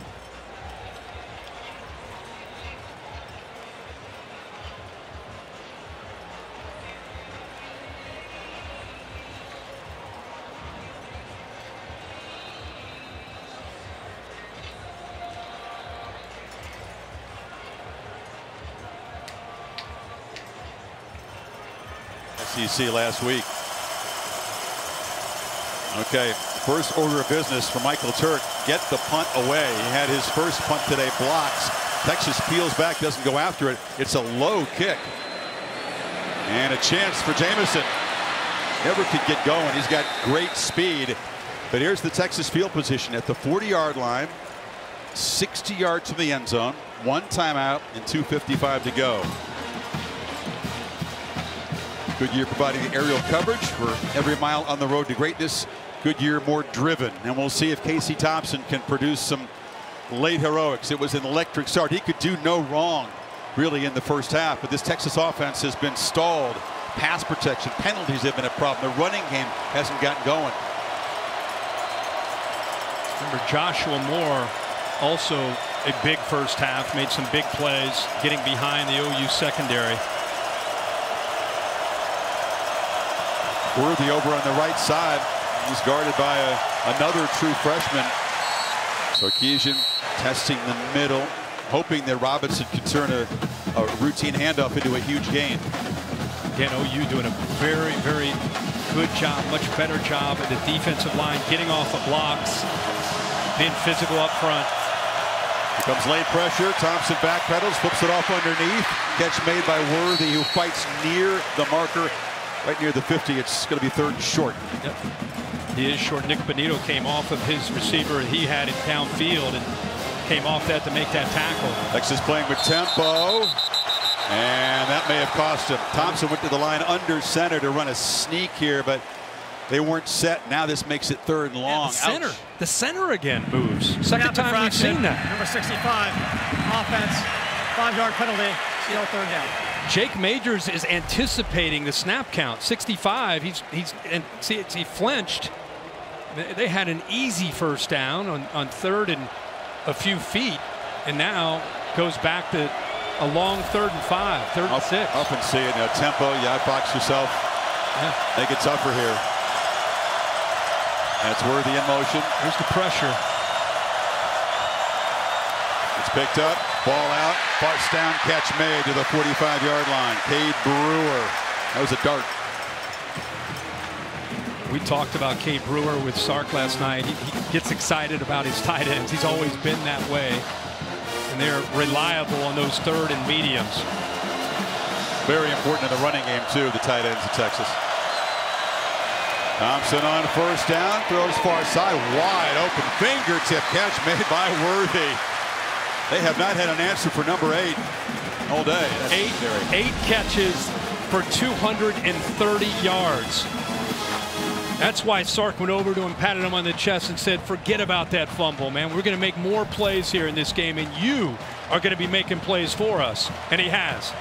And he's broken a Texas freshman record for receiving yards in a game with that snap. Robinson, I think it to him. They get to slant there just over Moore's hands. So Texas all in on this possession. Oh, yeah. This is the last chance. And this is where you work your 2-minute drill after every practice, especially on Thursday with young quarterbacks. You try to give them as much of a real feel, good against good. First string defense, it's defending Casey Thompson. Try to get the pressure on him with a pass rush. Make him feel like this to see how he'll execute once he gets out there on a Saturday.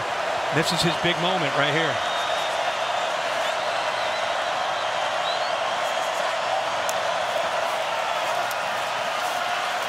Thompson steps up, delivers for Worthy. Touchdown, Texas!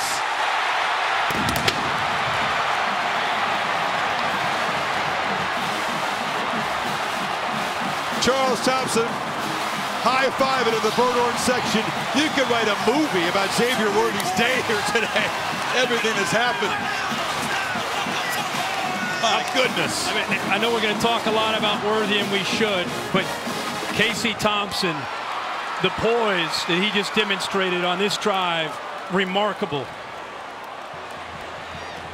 It's a 31-yard strike, a 60-yard drive. Did it in just a minute 32. They did leave the Sooner offense a minute 23 to work with. But Worthy, since he had the ball stolen by Kelly on that kickoff return, has been tremendous in the last couple possessions. 48 apiece. Well, you've got a freshman right here matched up against a freshman, McCutcheon, across from him. Crossing route takes a lot of time. You need time to be able to throw this. It's man-to-man. Put it up in the air, out in front of him, and let him adjust to the ball where he can high point it. McCutcheon knows what's coming. He's trying to race him to that point, but he has leverage on the young freshman corner. And again, the placement of that football on such a long throw, timing perfect. And I keep saying this, Casey Thompson just coming of age right here in the Cotton Bowl in this biggest game of his career. 5 touchdown passes for Thompson. Yeah, just his 4th career start, his first taste of action in this. He stood in the sidelines and watched Sam Ehlinger play Oklahoma 5 times in his career. And this has now become the highest combined score, or second highest in regulation. They went 4 overtimes last year to get to 98. Yeah, and I think you just said something that a lot of young quarterbacks in this transfer portal era that we live in should pay attention to what Casey Thompson's been through. This is his 3rd year in this program.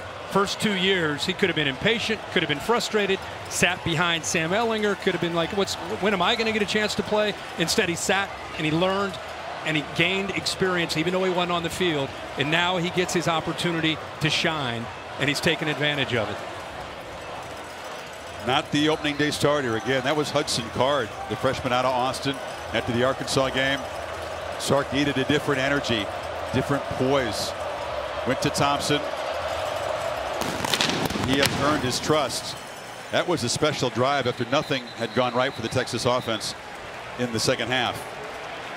This week's college football rankings brought to you by Capital One. Georgia at Auburn, down an early field goal in the plane. I thought Auburn's defense could keep him in the game. Is Bo Nix going to make enough plays to actually make it interesting in the second half? Ohio State's offense just continuing to churn out yards and points, kind of off the radar a bit until they get some of their bigger games coming up. But here we go, minute 23. Sooners have 2 timeouts. Gabe Brkic, an excellent leg, long distance kicker. We probably got to go about 45 yards to give him a chance. Long throw. He threaded it in there to Hazelwood. Pick up 9. Whoa, it's right. He got that in there, but that was really tight coverage. It shows you the confidence that he has in his arm. Late pressure picked up. Errant throw. Low and behind Hazelwood that time. 1 minute even in this instant classic at the Cotton Bowl. Which, by the way, with 2 timeouts. Regulation, I should say. Yeah, 2 timeouts, and all you need is a field goal. With this quarterback in this system, it's an eternity. He has plenty of time.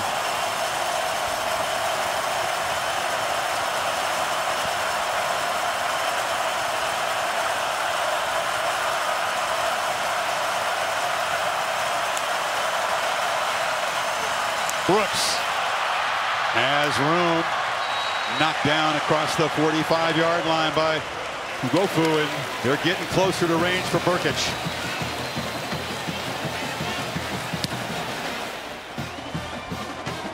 Mike Black, our spotter, makes the target line about the 39-yard line of Texas. That would be a 56-yarder. Holding on to those timeouts just in case. You can see it just died down, but it's still in the face of Oklahoma. That's a factor if they have to try a long field goal.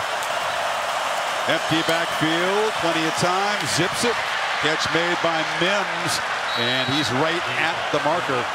They will stop the clock at 25 seconds. Texas dropping 2 safeties back deep. They've got 4 guys, actually 5 guys underneath coverage to try to take away and make it tight windows. They don't need much more to give Brkic a chance. They'd like to get a lot closer. That's Stogner on a long throw, and he is spun down inside the 35. How about Stogner staying in bounds there? Well, where are the 2 timeouts? And he didn't need to step out of bounds. He got more yards to give his kicker a better chance. So far, Riley, now they will spend it. Now they will spend it. Don't want to spike it there. It's down to 7 seconds. So, again, keeping that timeout in his pocket the way Sarkisian did at the end of the first half. Get one more chance to try to get Brkic a little closer. I'm still, you just got to step away for a second and think about what Caleb Williams is doing on this stage and stepping in when they were down big for Spencer Rattler and the poise that he has played with. Think about this. Because of COVID last year, he did not play high school football. He's a true freshman who did not play high school football in 2020.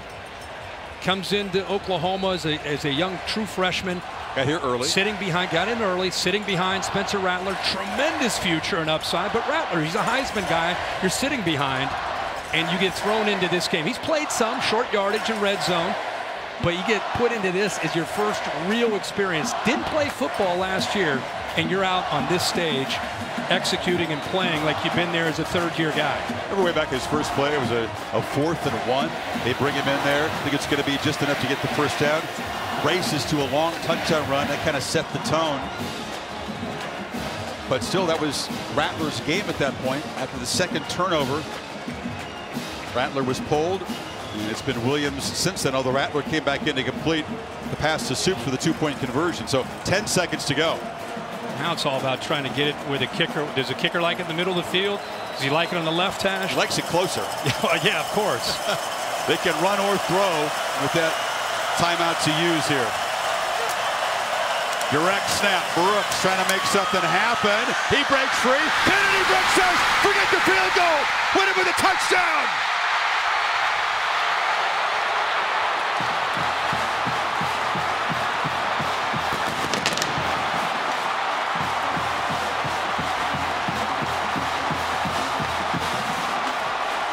What happens on this field of this rivalry is remembered forever.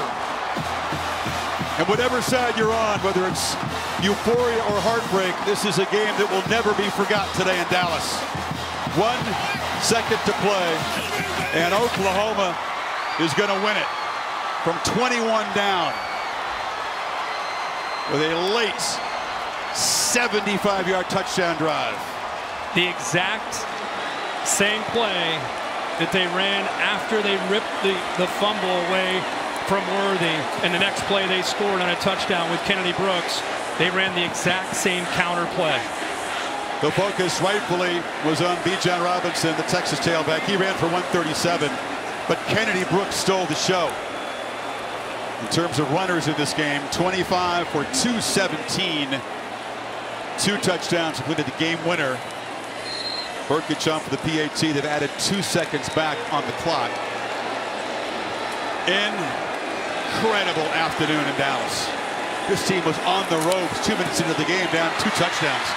And down 3 touchdowns later in the first quarter. But here's the touchdown with Stoops again coming around. Watch Murray, the right guard. Nice block there, but the big block is 9. Braden Wills on the linebacker. Boom! Sustains the block. Stoops makes a great block. Look at 11. Hazelwood. Second time we've seen in this comeback the Oklahoma receivers and tight ends doing a great job of sustaining blocks to open it up for Kennedy Brooks to not get 5 or 10 yards, but to accelerate through that defense, take it all the way to the end zone for the touchdown. Last year was a touchdown pass caught by Stoops in the 4th overtime that made the difference. OU's going to make it 4 in a row over Texas. This one, perhaps even more heartbreaking because Texas had things in control. Thompson was tremendous in that game-tying drive, but they left the Sooners a minute 23. And Caleb Johnson knew what to do with it, or Caleb Williams knew what to do with it. It's just an all-timer. I mean, you and I get asked, we've been calling games for a long time. What's your favorite game you ever called? What's the this game? It was 28-7 Texas in dominating fashion.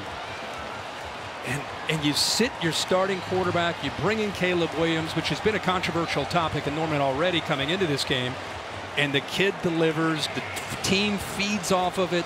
They come alive in the second half, score 35 points in the second half. Remarkable. Now, under duress and against the odds, the future arrives early at Oklahoma. I mean, Williams, a special talent. As you said, everybody in the country wanted this guy, and they firmly believe that he's going to have a big future, but it's supposed to start next year. A situational guy this year. This is Rattler's show. Preseason Heisman favorite, said the odds makers. Just changing of the guard today in Dallas. Squib kick. Texas needs to take it to the house. Brewers, the tight ends, got it. Hurdles a man, but he'll be knocked down. And Oklahoma comes all the way back from 3 touchdowns behind to break Texas hearts again. And it's the Sooners to be wearing that golden hat one more time.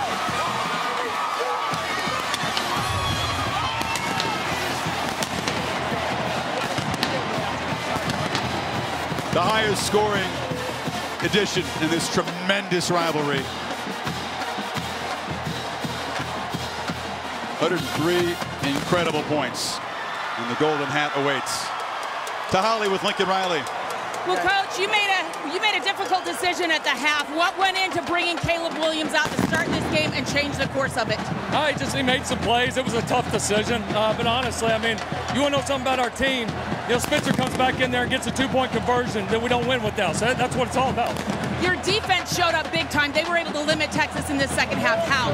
Speed did his best. You know, we got great penetration really the whole day. We just, you know, we said we just got to settle in. Like we felt like we were playing well with the initial surge we did, but we felt the locker room was as confident as you could get for us being down as many as we were. And I give it all the credit to our kids. They were into it. What a hell of a win. Thank you, Coach. Thanks, Holly. Thank you. And the usual mix of elation and dejection. Words can't really describe this one, Kirk. Adjectives are exhausted. All-timer, man. This is great. 55-48, Oklahoma. Hope you've enjoyed this spectacle. Get here and see it in person if you get a chance, folks. It's worth it. Game produced by Bill Bonnell, directed by Derek Mobley. Thrilled to have you with us this afternoon. On behalf of our entire crew, for Kirk and Holly, Chris Fowler saying so long from the Cotton Bowl. After the break, stay tuned. We'll join Boise State and BYU in progress.